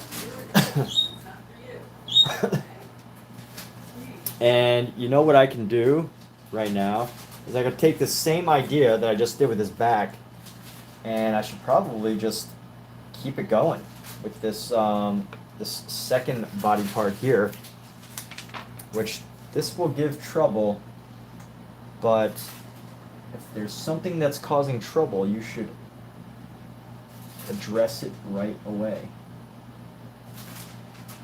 Words to live by, right? Words to live by. Something's causing trouble, tackle it right away. I watched a Stephen King movie the other day. It's called Mr. Harrigan's Phone. And he's like, if you're making an enemy, dispatch of them right away. And although I do not condone that type of behavior, I think there's more positive ways to, for the sake of YouTube viewers and keeping things PG-13. I think there's ways of talking through things. Although the actual movie, like, this guy couldn't actually talk through things. There was like people with problems and whatever, but I think that's the way that you could see your life's problems, right? Like, if you interpret that movie as an interpretation of your life's problems, if you have a problem on a thing that you're working on, regardless of what that thing is, take care of it when you get a chance, right away. But make that when you have, not just when you have a chance, but do it before it becomes a bigger problem. So I think this piece is right around there. Yeah, that's gonna be that edge.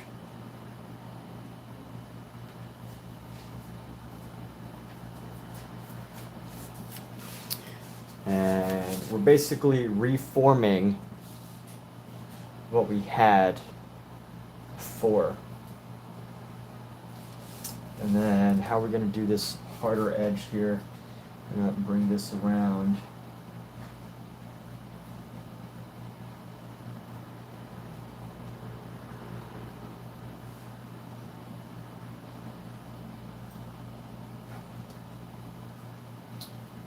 And round this out.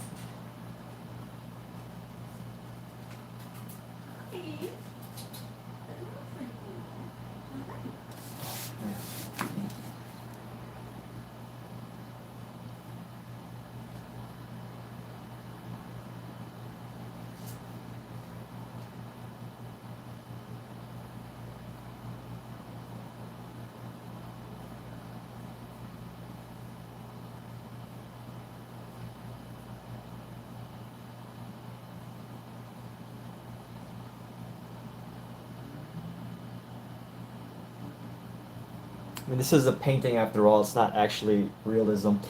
That is one thing I struggled with when it came to physical painting. Is like a physical painting. It just like feels like there's no excuse to not make realism. I know that's not true, right? I'm not saying that that's a true statement, but we all have beliefs that go on, things that we have going on in our heads that like we feel like we have to do. And sometimes it's a limitation. Hey, gotta go. Hey, Mark, take care. Thanks for popping by and staying tuned in while I ramble sometimes.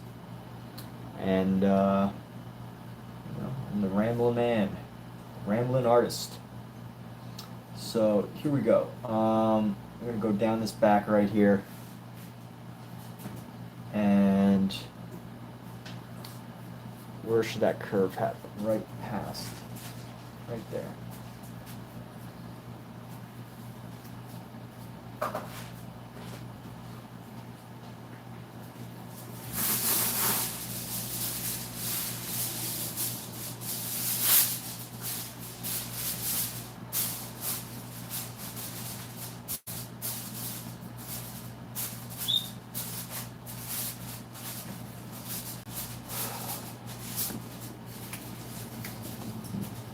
Okay.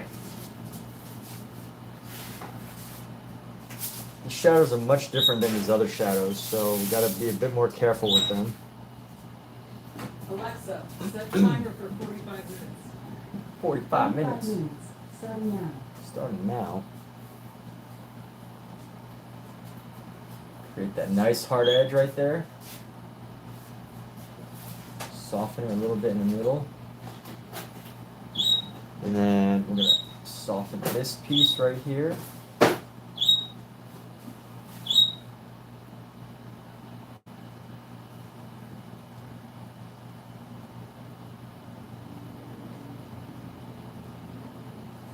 Soften this like a triangle. And then go right into here.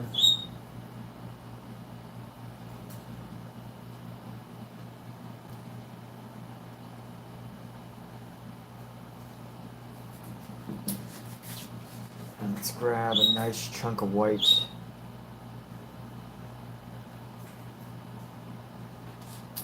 Because we need to carve out this space. Somehow we have created a monster right here.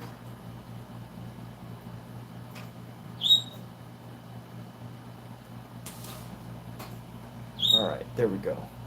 That's good, that's better.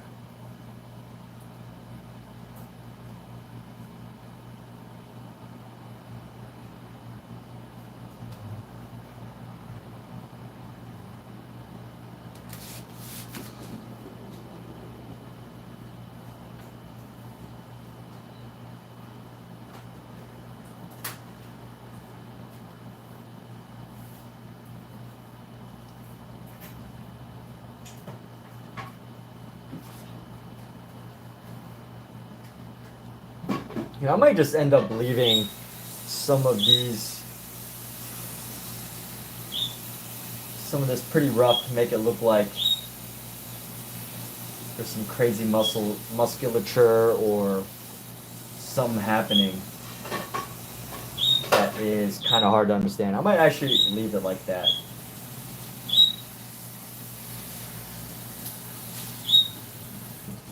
Just for effect.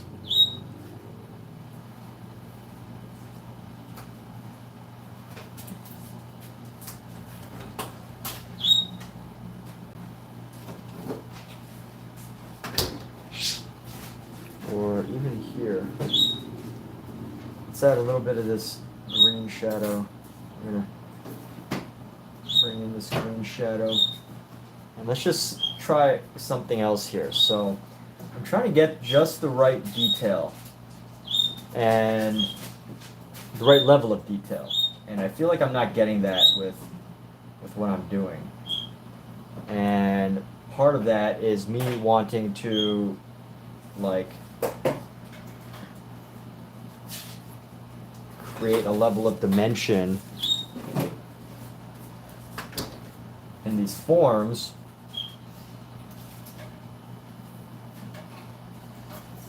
and finding just the right color to create a shadow around the body part that isn't like too dark but isn't too too light. And I think we're on to something.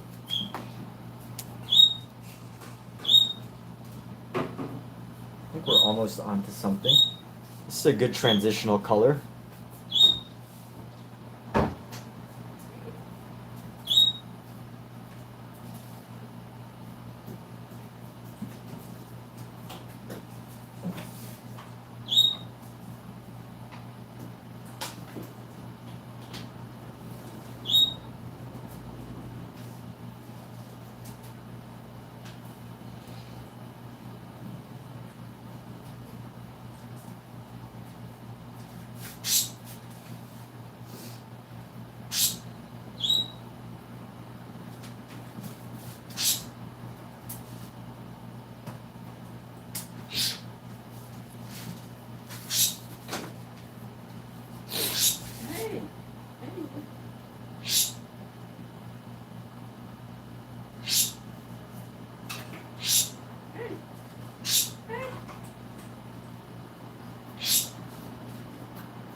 And where are we?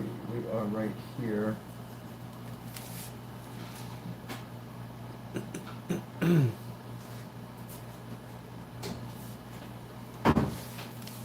I'll have to work on this again later. I like where this is at. This piece right here, I'm good. This piece is just too... There's something up with it that I'm not happy with. So I'm gonna need some adjustments on that one later. Where should we go? Where shall we go? I will go to this one right here. I think we could do some cool stuff right here. Just add some cool highlights.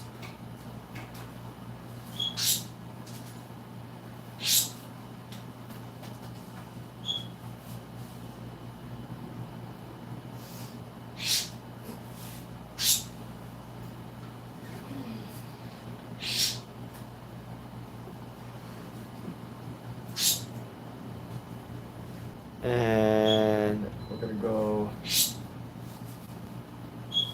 piece.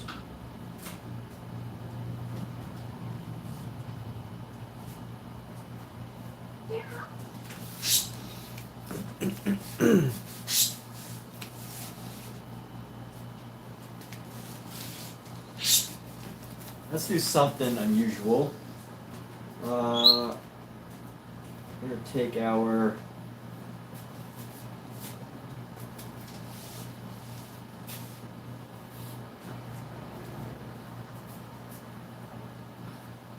say a good time for one of your one of my the brushes that I don't feel like I'm gonna be able to use. No, Trigger.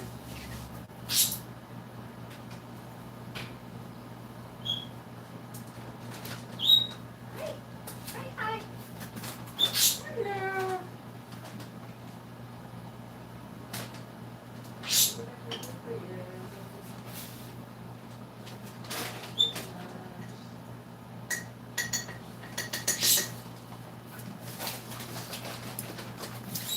So this is a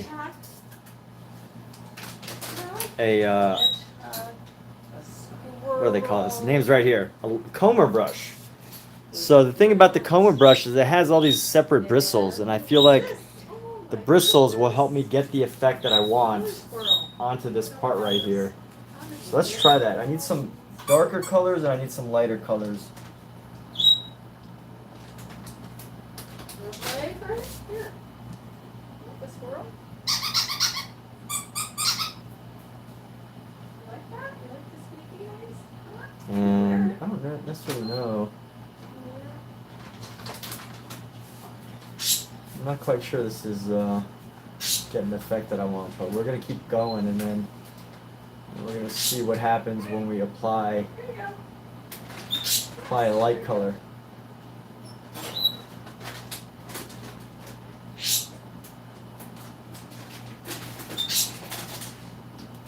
All right, let's grab some white.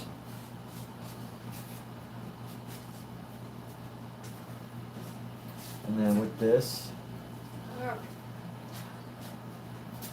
that's all right, not bad. Better than I expected.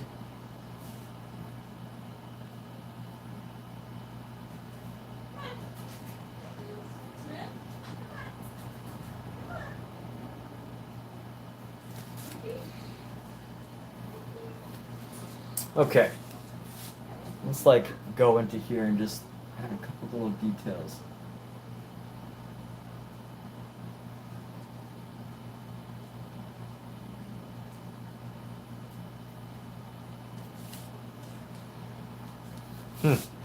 Not sure about this section. So we might just go around it. Just pull off one of these.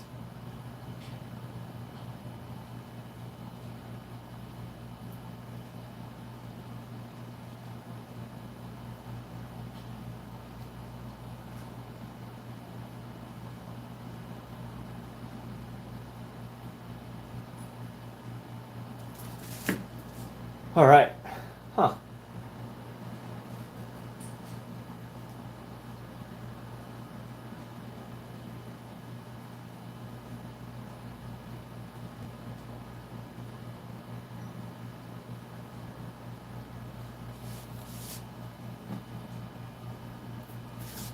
try to improve our shadow.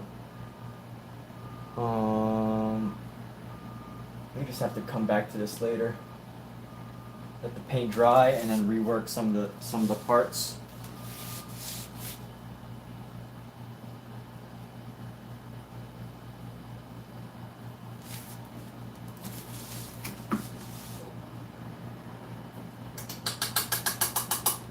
Let's clean off all our brushes, just so we don't forget. You can definitely forget to clean your brushes and then come back another day. I do this a lot. So I'll think that I'm gonna reuse a brush because like it's got a color that I want to reuse, and I'll like kind of stick it back into the pile of brushes. But what actually happens is I forget to reuse it, and the next time I come back, it has totally been messed up because all the paint has dried, and now that brush has lost its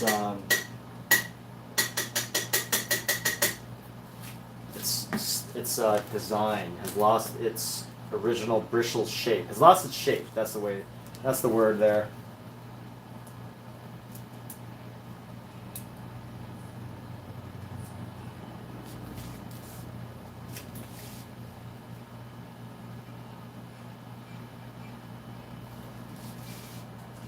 All right. So here we go. Use this, get all the paint off this brush.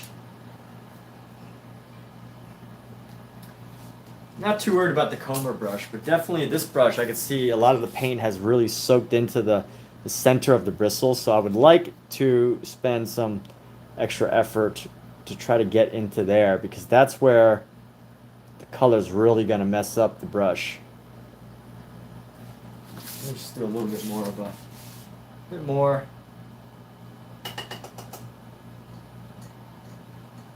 So I use oil and mineral spirits.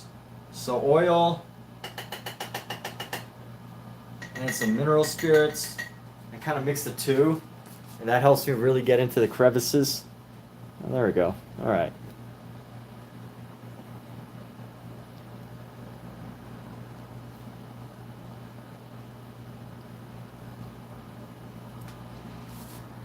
So that's cool. Okay.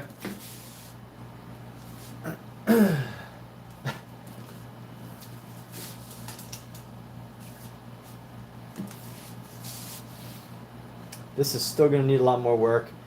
Let's tackle this face.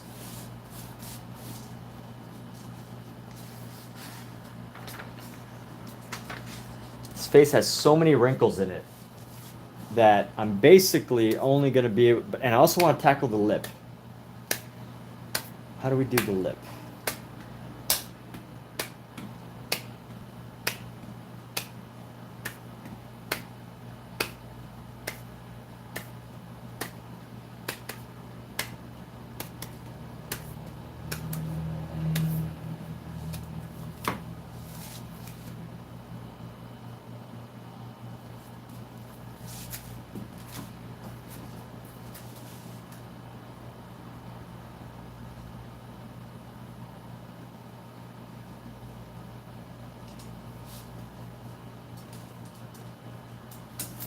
Let's do something a bold artist would do. What would a bold artist do? They would use a bigger filbert brush. They would use a brush like a filbert that's bigger than what they necessarily need. That's supposedly what a bold artist would do. Supposedly, that's like what how what's his name? John Singer Sargent would paint. Is he would just like use a bigger brush than he actually needed. And because he was so confident and bold with his paint,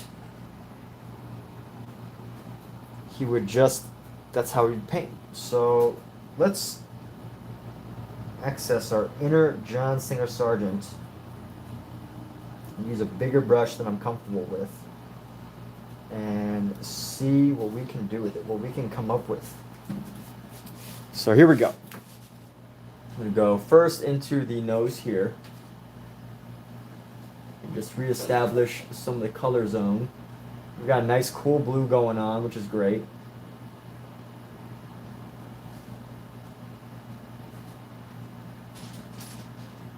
I like the color and where we have this color right now. And definitely as I go into the lighter areas, this will help to create some color zoning to the face and the nose. Nose almost like disappears right here. So we're going to do that.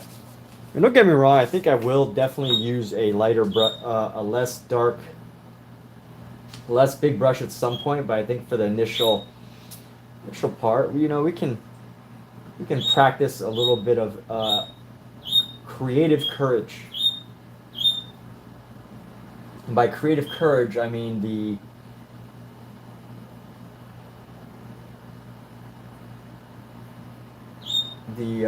painting courage, you know, being comfortable using a brush that's much bigger than you really feel comfortable with, right? Like that's,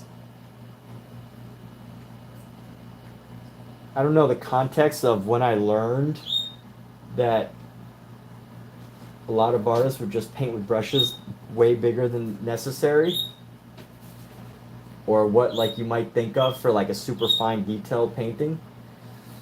I don't know the context of that.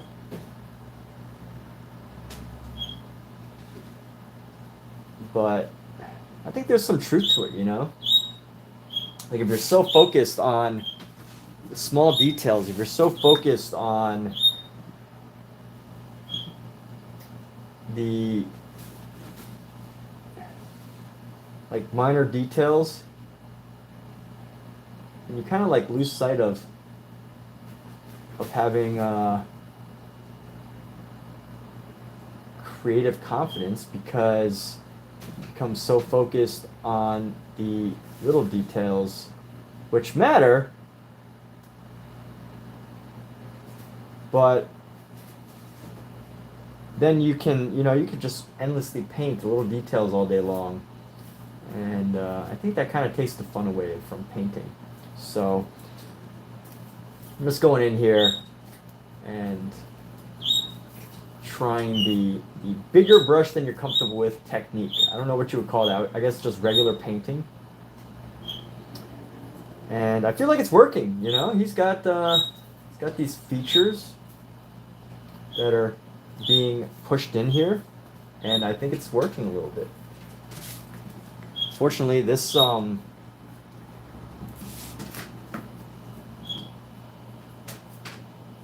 brush is creating just the right amount of dimension into some of the eye parts. And honestly, my use of really dark shadows is also quite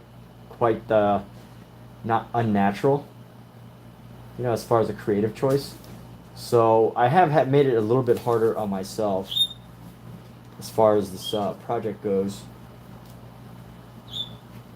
Alright, well, here we go. There's a lip right there. We're going to carve around, carve a shape.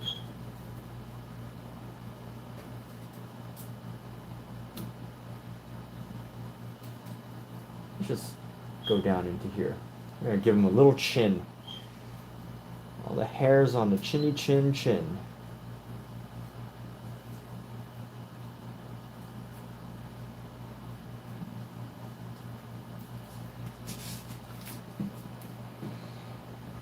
And why not? Why not just give this our light blue here?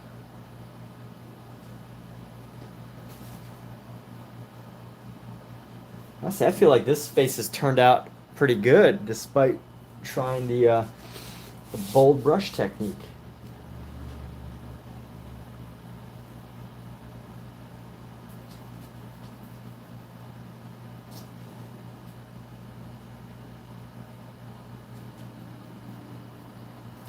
All right.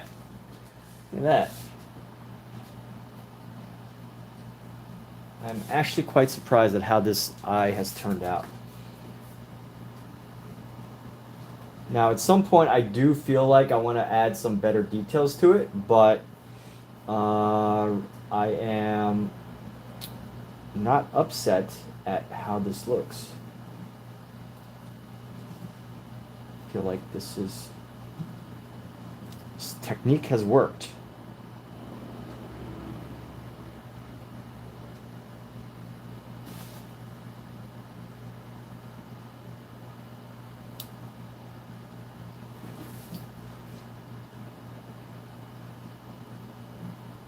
These nice shadows, they're great.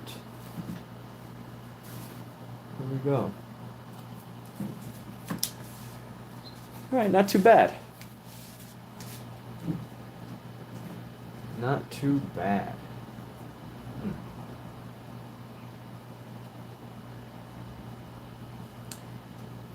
I feel like this head, I could just leave it like this, almost. Almost like I could leave like this, but I probably won't. Just because I feel like I will feel the need that I have to go in here and like work on some parts and kind of like add new shadows and really like make this head stand out. Part of me wants to be like, oh, let's call it a day. It looks great. But then part of me is like, what else can I do to make this more interesting? Like sometimes I need to check myself, right? I need to know myself and I need to be like, am I being lazy? Or is this really good how it is? And you know, that's just you just gotta know yourself, I think. You know, I have to know when, if I'm painting something, if I'm being lazy and like, you know, just keeping it simple, keeping it basic, or whether I do feel happy with what I have laid down onto the surface. And sometimes that can be hard to tell, you know, like I want to say that I'm almost done, when in reality so much more could be done to make this more interesting and a better painting.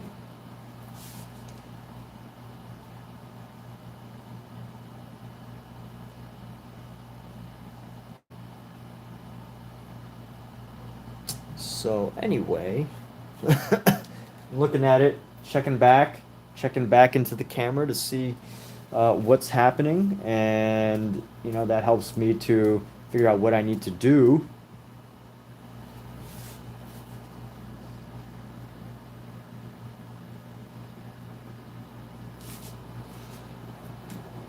And you know what? I'm surprised at how quick that was, because I feel like this head's actually basically almost fit, much more complete than some of these other heads. Even though some of these other heads I've spent a lot more time on. I really like this cool color, this really like cool blue here. And I might just use it for up here on this section, but not sure yet. Not sure what we're gonna do.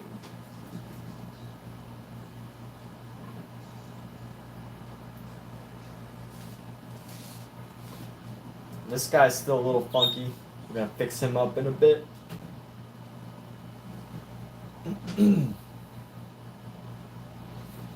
But we still got so much paint right here. Got so much paint. Maybe I should make this guy pretty similar. Distractions. When you have so many things to do, you gotta check yourself and make sure that you're not just going all over the place from one thing to another, which you pretty much are no matter what, but it's like I have so much paint on this brush that I feel, this would be a great tone for the shadows here. This would be a great color for the shadows here. So we're just gonna go into here, stay with the boldness. Let's call it bold painting, the bold brush technique. And if you weren't here for the beginning of this, the bold brush technique is based on the idea that there's a school of painters that supposedly would use a brush that's bigger than they really needed, that's like much bigger than was necessary, and they would use that brush, often a filbert, and that's how they would paint. And I think when you do that, you really get an effect, because not just like a painting effect, but a actual like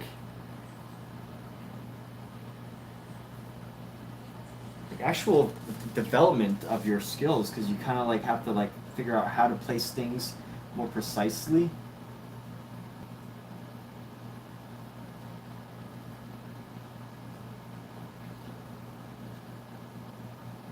There we go. The bold brush technique.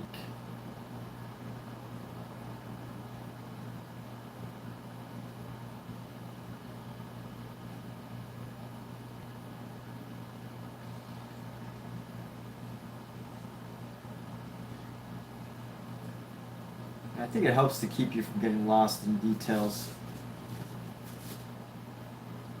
some of which are very necessary, some of which are not that important.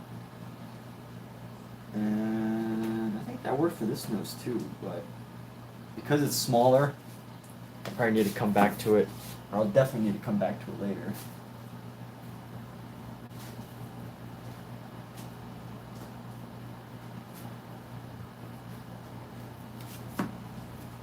Yeah, that's gonna need some work. So it's wild, because whenever you paint, the slightest change in where like light versus dark goes can totally influence. Like the way that this light face is carved is totally changing the way his shape, the shape of his face is. Which means we're gonna go in with a little bit of a shadow. And we're just going to carve this back. We're going to give this back some of its shadow here. And go down, boom. Some of his broodingness.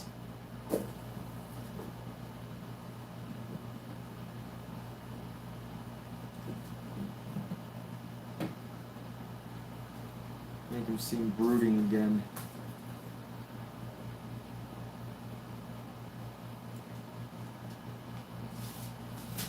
I don't know if that worked, but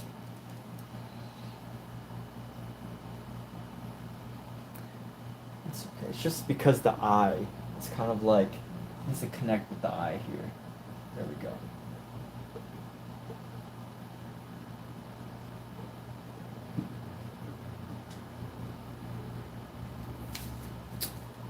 We'll work on that later.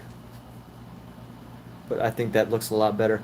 So do I think AI could create my painting?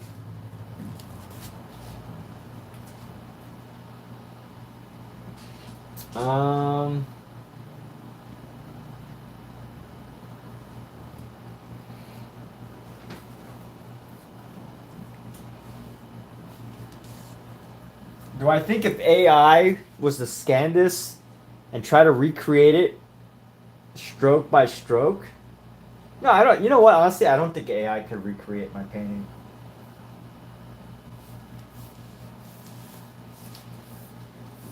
Because even if the AI had taken, I mean, could it recreate something that looks like this? Yes, 100%, right? Like, this isn't so complex that an AI wouldn't be able to create it.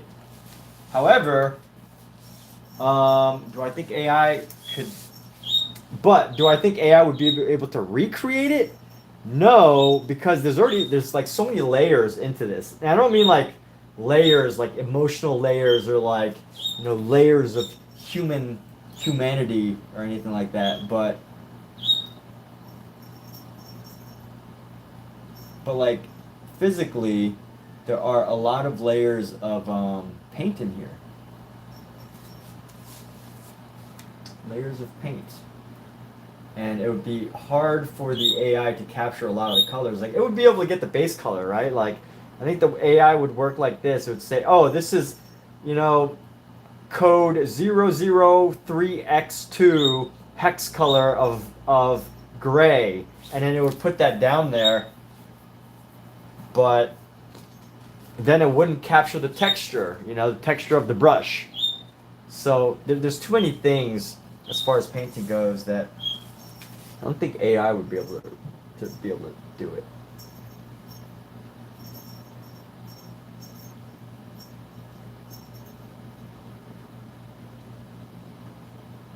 But maybe somebody will prove me wrong. Maybe somebody will want to recreate my painting using AI for whatever reason, and they'll prove me wrong. But could AI create my painting?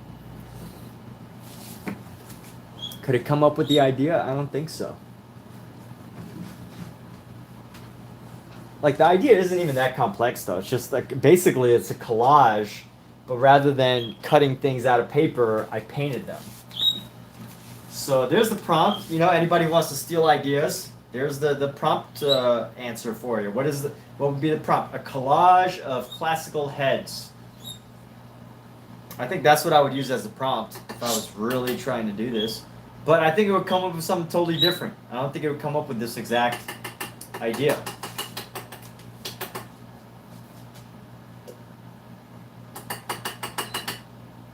But hey, would I be able to recreate something AI create?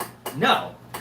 I would not be able to create the things that AI can create just from physical painting alone.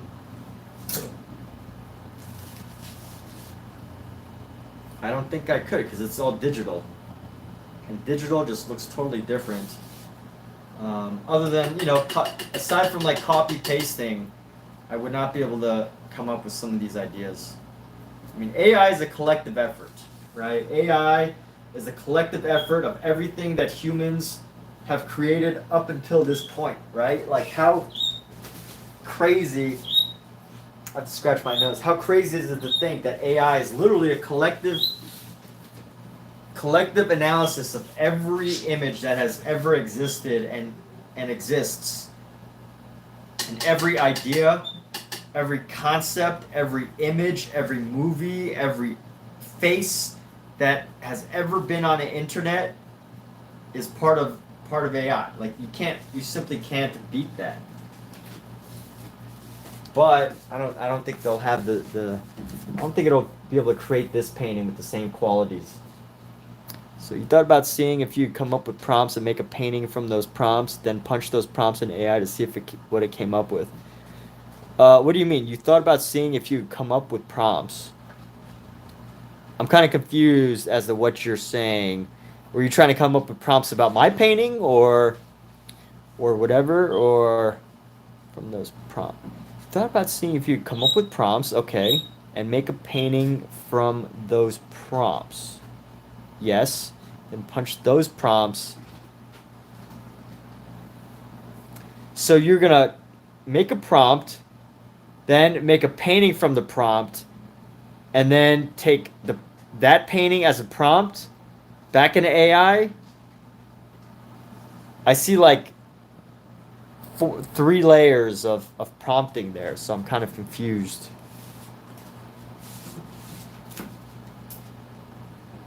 I'm really struggling with these guys' lips. Like, I really don't want to paint. I haven't decided. Usually I really love the red lips, and I was going to go with purple, but I think the purple is not working. I need to just make a decision, because this is pretty much all filled out except for these 2 heads here. And once I fill those out, I feel like the world is our oyster. The world is our oyster, regardless of what I do with these lips. But let me go ahead and just get these lips. Get them done. Finish what we started. Finish what we set out to do. So here we go. We're going to go with 2 shades of purple here. We're going to go with this dark purple lip, and we're going to go with some light purple lips. I'm going to go right here. This brush is probably a bad idea to use because it's so rough. not a good brush to use. Not a good brush.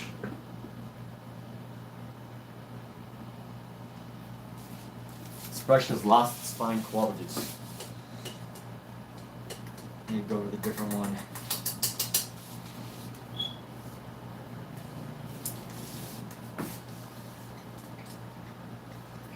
Not a good brush for this purpose. So we're gonna take a handy dandy thin filbert, if I ever find it again. Here we are.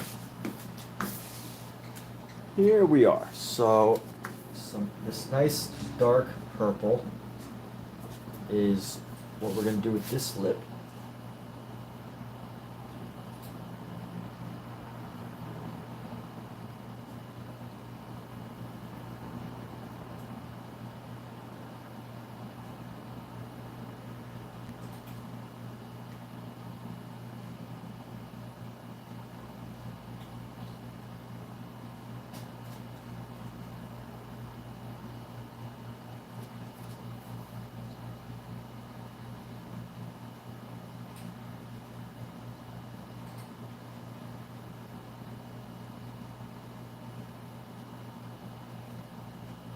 And it's a little curved right here, so.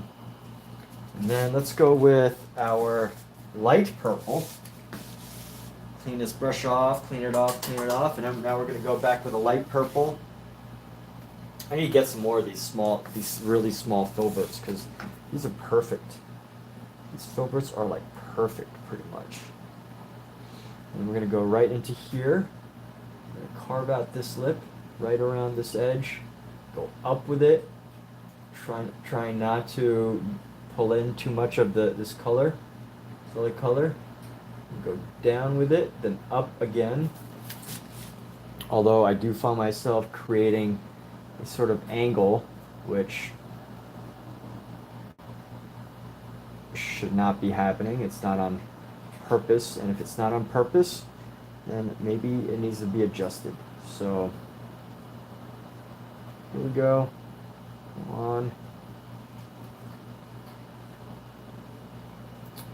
And there we have it. Okay. Some lips there. Throw in some of this lip into that shadow. And some of the shadow into this section of the lip. And I think we need a nice black. Get a nice black here.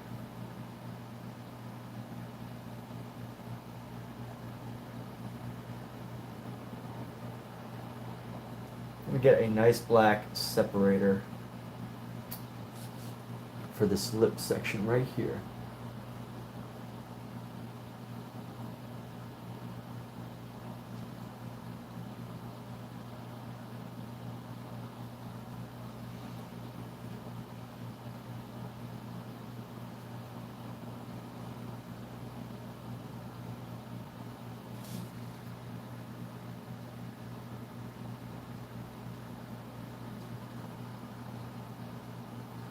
That is good.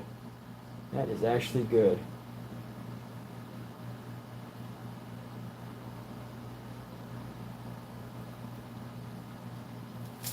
I like that. And then we're gonna add some of the shadow. We're gonna make this, lighten this up with our yellow over here, just to create a lighter shadow. And then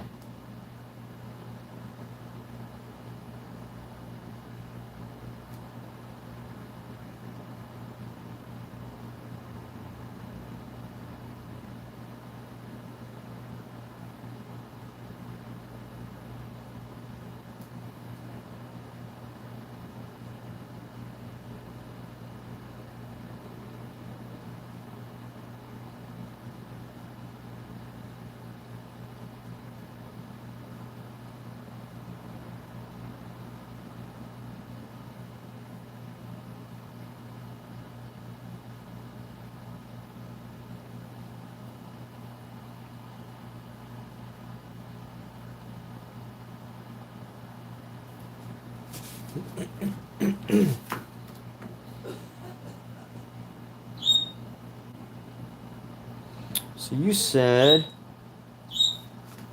take the set of prompts, do a painting from those, then take the same set of prompts and put that into an A.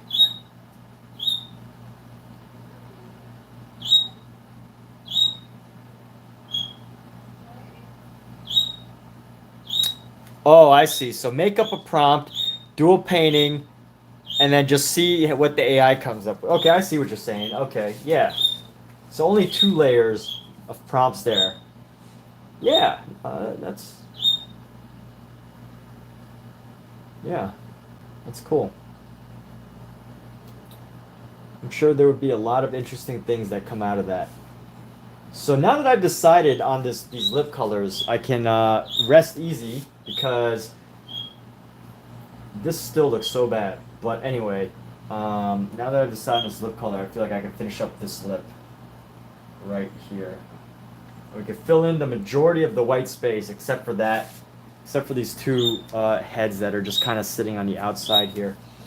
But let me get this lip right here. We're gonna go with the super dark part. It's gonna come basically right down to here.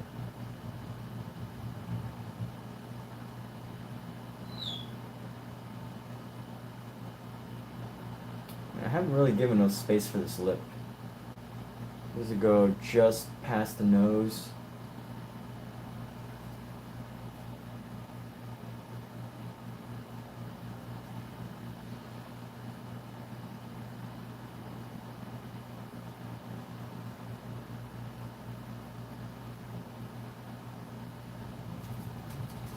But have you tried using AI like as an assistant? I feel like that's, I mean, obviously art is cool and like there's a lot of businesses that can be built off of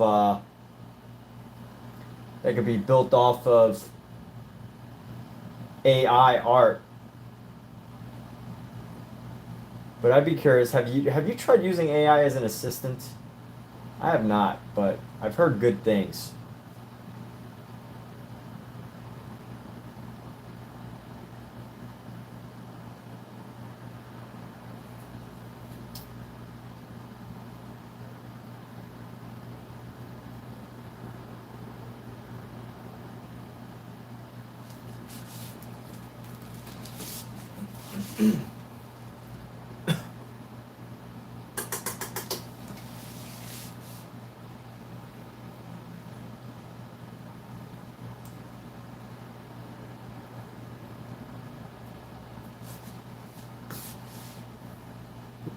Man versus machine. Well, here's the other problem too. Like AI would literally come up with it like instantly.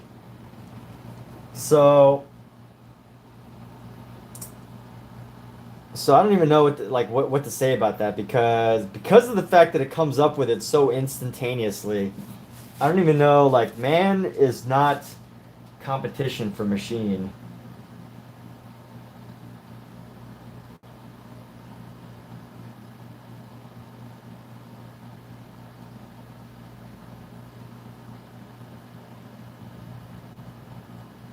Can only aim to work with machine.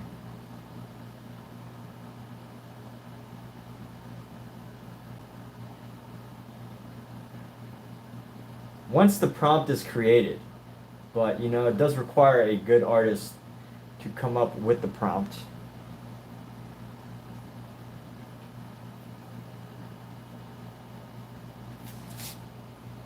Or a creative person to come up with the prompt. And yes, we've got the lips. If I could actually tighten up the lips on this guy, I think we'd be pretty good. I think we'd be solid on at least filling stuff to fill these spaces, but we could do that another day. I'm actually gonna call this a wrap soon. So assistant.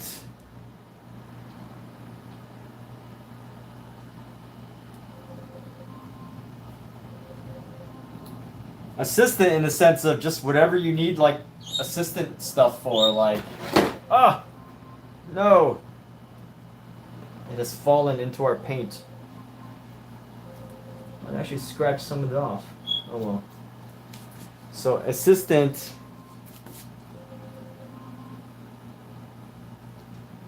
I'm not gonna mess with that. Assistant for anything assistance you need an assistant for.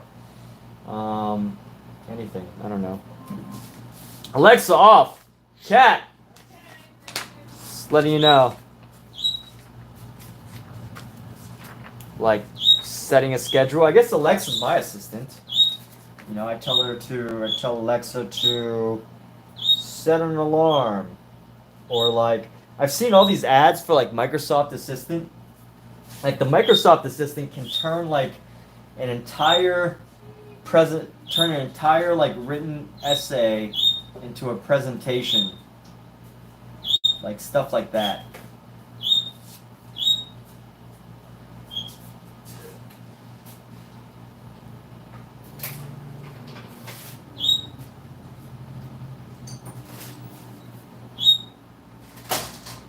Nice out now.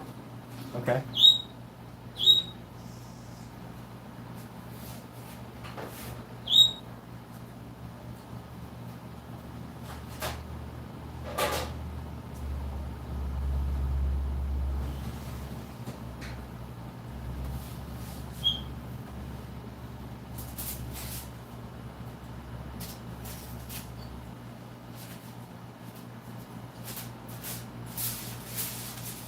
Ow!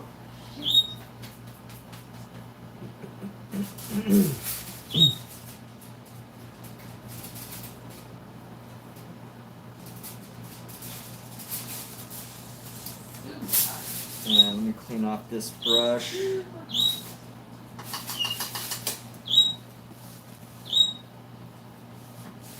gonna grab some of this brown.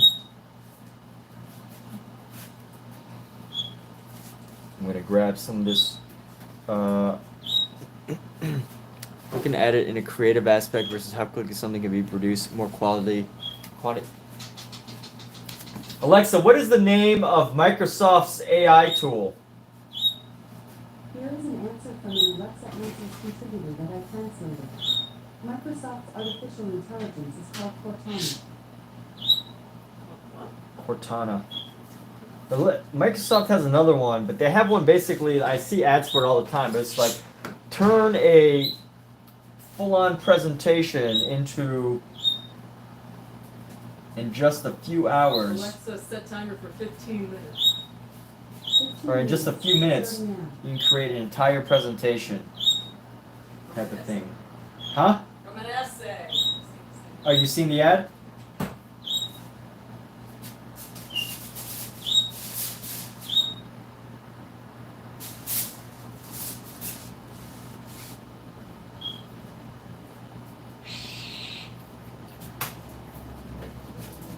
Okay. I need to come down with this. Let's go.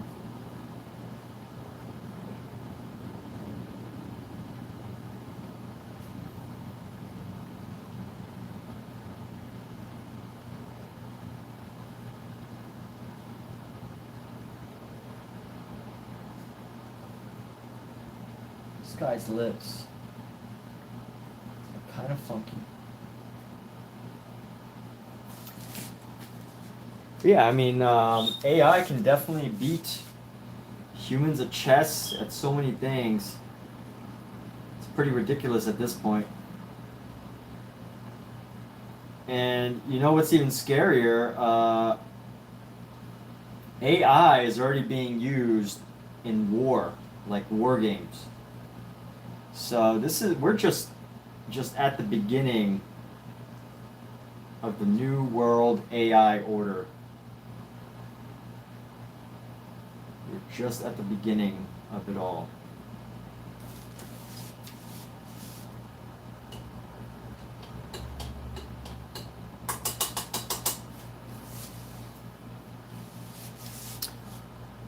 Creative quality over quantity. Help in that sense can make one more efficient, but then new problems will arise from those processes. Yes. New problems everywhere.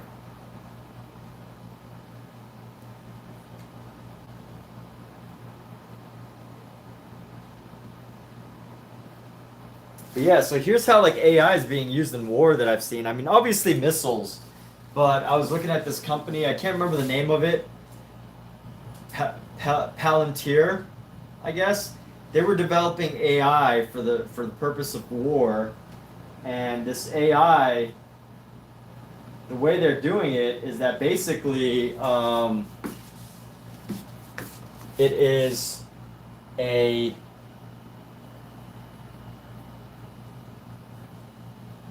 they usually use it for like ground warfare, so like ground tactics and things like that. So it takes an aerial view. It's like an aerial view, and it looks down on the ground, and like it analyzes all the tactics on the ground, and then it kind of sends back, I guess, to the military officials or whoever on what the best tactic should be to approach. And basically, yeah, that's some AI technology being used for military tactics. It's pretty wild. But we're gonna stick with some of the cool colors here. We did the green. Let's go with. I don't want all the purple to be on this side, so we're gonna stick with this cool green that we have. Maybe bring in some yellow. I think one masculine face should have some yellow. Maybe some of this cool blue. Have like an emerald. Yeah, there we go. Let's grab this green, mix it with this cool blue, and we're gonna get an emerald for this guy. I'm just gonna use a nice big brush here. Nice big brush. Oh, this would be. That's not what I want to do. I want to keep in tune with my original idea and make it very.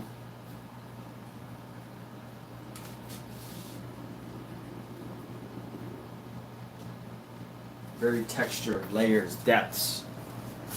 Not anti-tech, you're more curious about all this technology. Yeah, no, me too. I mean, I'm totally curious. I mean, honestly, I haven't spent as much time with it as I should. I feel like it's going to be one of those technologies where if you're not in tune with it, if you're not in touch with what's happening with AI, you're going to get very disconnected.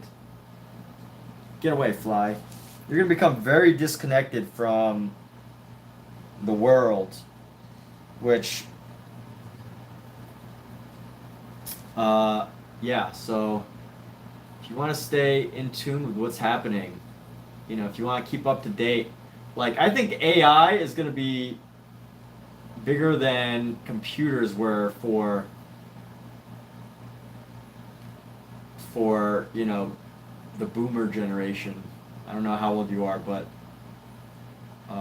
yeah, I think it's going to be even bigger than that. Because AI can actually do things for people. Whereas, the computer you had to learn to use, and yes, you have to learn how to use you do have to learn how to use a computer and AI, but like the computer couldn't actually do anything for you. It couldn't reduce your workload. It can make you more efficient, but it couldn't actually reduce your workload.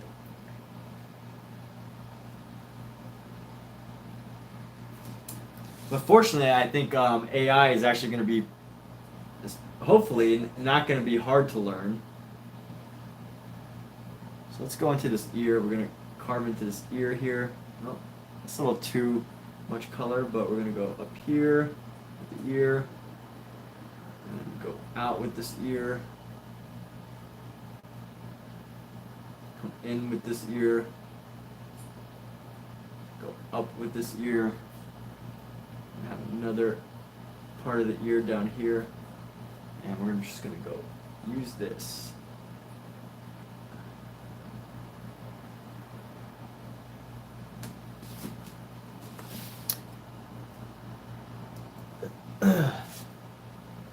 Let's grab some of this green. We're going to go across this face here into our Deadpool character.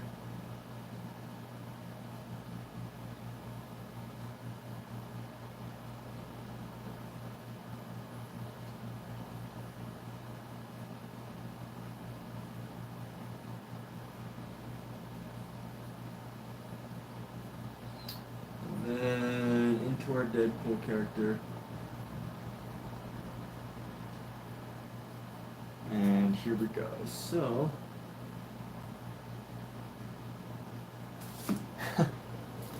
how's this looking? Yeah, it's okay. I kind of like it. It's like green, yellow, radioactive yellow.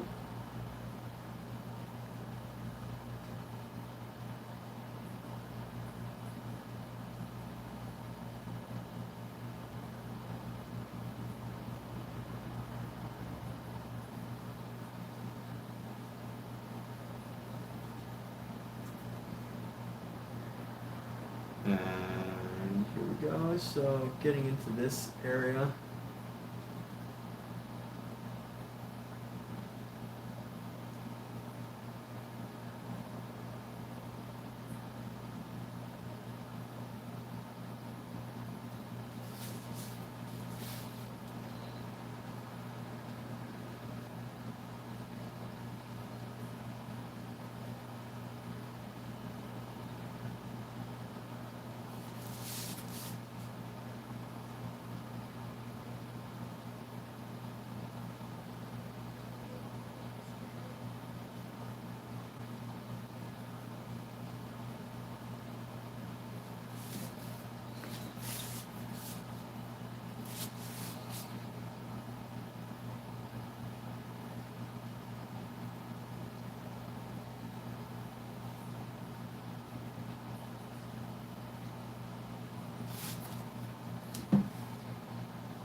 AI is becoming more commonplace within our daily lives. Yeah.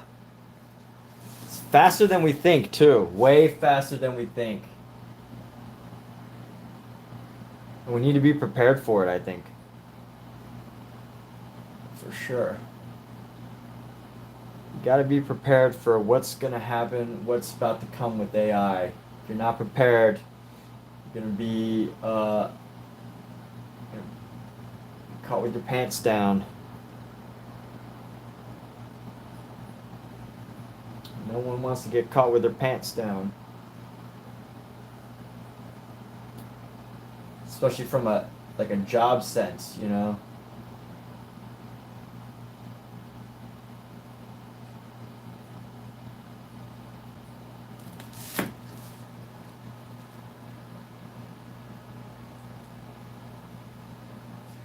I'd go take this green in.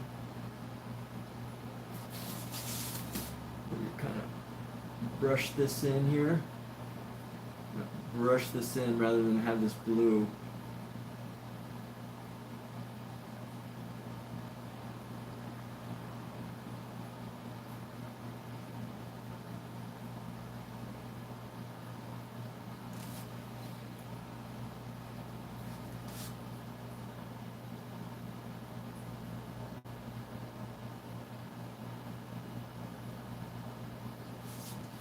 That's going to be this color.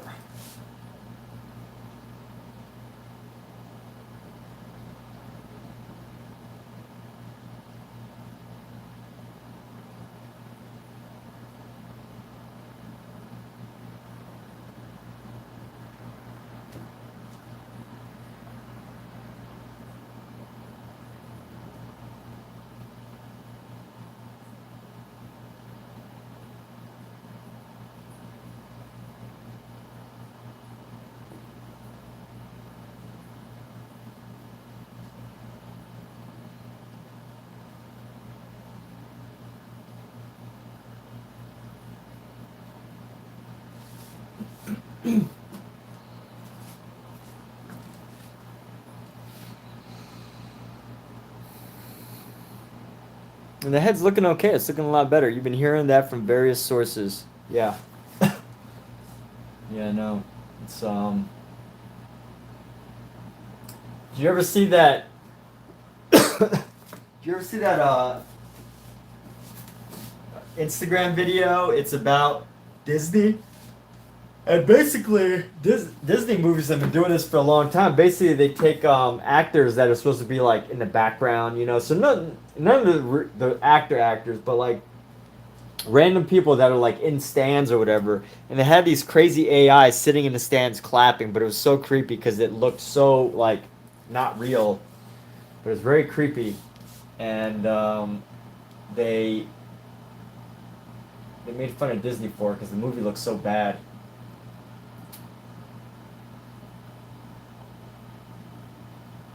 Yeah, Disney got a lot of crap for that. But Disney's been doing it, and they're gonna keep doing it. There's no stopping the AI storm that is here.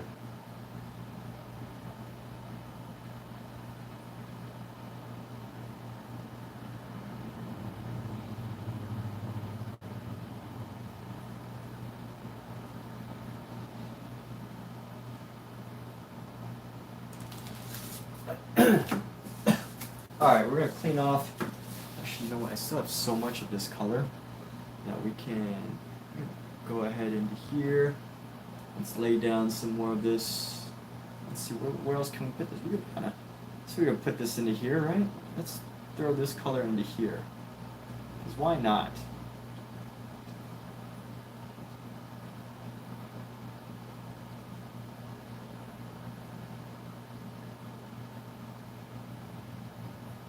Make it pop.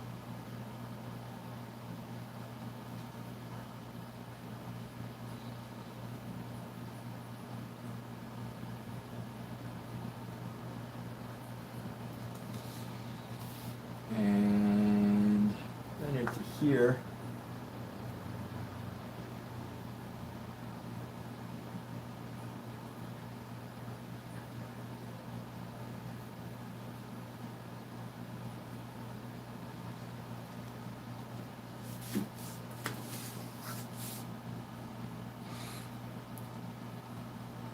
You know, I will say that AI is so, kind of generic, though.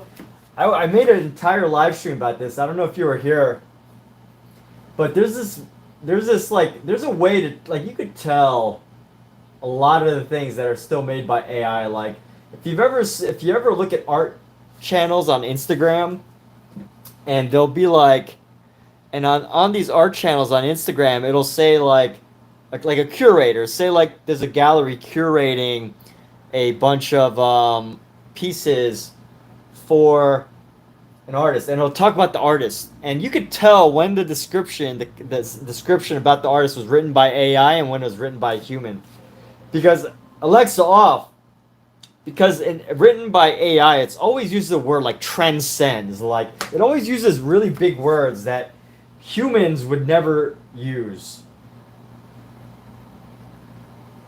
Modern people like transcends, like, and you know, it'll have like the same thing on multiple ones, and it'll use words like, this artist has transcended the use of color beyond what is typically capable of an artist, and they have transcended society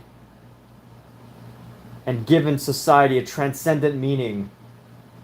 And now that the artist has transcended, there is no more beyond. They have gone beyond human transcendence. And it's just like I find it hilarious, the words that AI uses. It's so unnatural. Very unnatural language.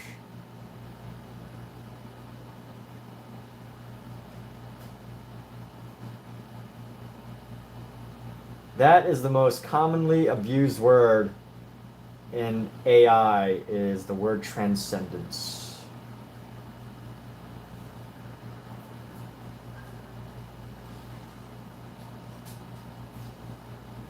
Like, who do you know anybody who's ever used the word transcend? I do not know a single. James, William the poet. The poet uses the Yes. word transcend? Yes. Okay, well, An ode to a Grecian maybe that was words. well, whatever you say, Kat, I believe you. 18th century romantic poet. Transcend? What a... Yes, what a I did state specifically modern Oh, did you? Okay. I did actually say, what modern person uses the word transcend? Nobody, but I think we should start using it. It's a great word. We use such boring words. Me? We, as people, as Americans, I don't know where other people are coming from. Their languages use boring words. We use really, great, oh, that's good, awesome. When did we say that transcends the beauty of the sunset? Yeah, but if you overuse that word, it becomes a word of AI. Okay. Dinner's ready. It loses its focus. All right, well, we've been at this for quite a few hours, so that means that now that dinner is ready, the wonderful Kathleen Roy has made dinner. That means that it is time to transcend our painting session and fill our bellies. So, hey, Omizu, thanks so much for joining in on this conversation about AI. I know it was the theme of today's discussion. And, this is only a conversation that's going to get bigger and bigger.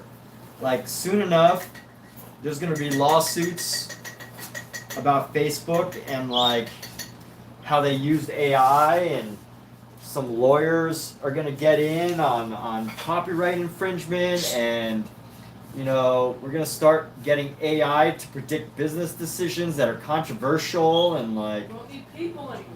like, there's going to be so much happening in the next couple of decades with AI that people that are going to probably make the most money are lots of lawyers. If you could be an AI lawyer, not now, but like if you're like 10 years old and you're deciding to be a lawyer, and definitely in the next 8 years, you should decide to be an AI lawyer, because that is going to be huge. It's going to make so many choices for us. And then like autonomous driving cars, like who's responsible if an AI car hits something, right? Like who's responsible? I don't know. That's going to be a conversation for a lawyer and another lawyer. The manufacturer. Huh? That's obvious, the manufacturer. If it's not operated by a person, you can't sue a person except the manufacturer, right? Well, no, I mean, who's at fault though? The manufacturer, Oh, is it? yeah. Or is it the AI company that designed the AI? No. Because that would only be that one individual vehicle. Well, technology can't see. That's my opinion. Well, babe, that's the whole point of what I just said is there's going to be all sorts of conversations between lawyers about this. And, lawyers are going to debate the heck out of that. So anyway, everybody, thank you all for being here. If you were here, if you weren't here, thank you anyway. Because maybe you're here in the future. Maybe you see this in 50 years when AI has suggested this video to you. But anyway, we are outie. Take care, everybody.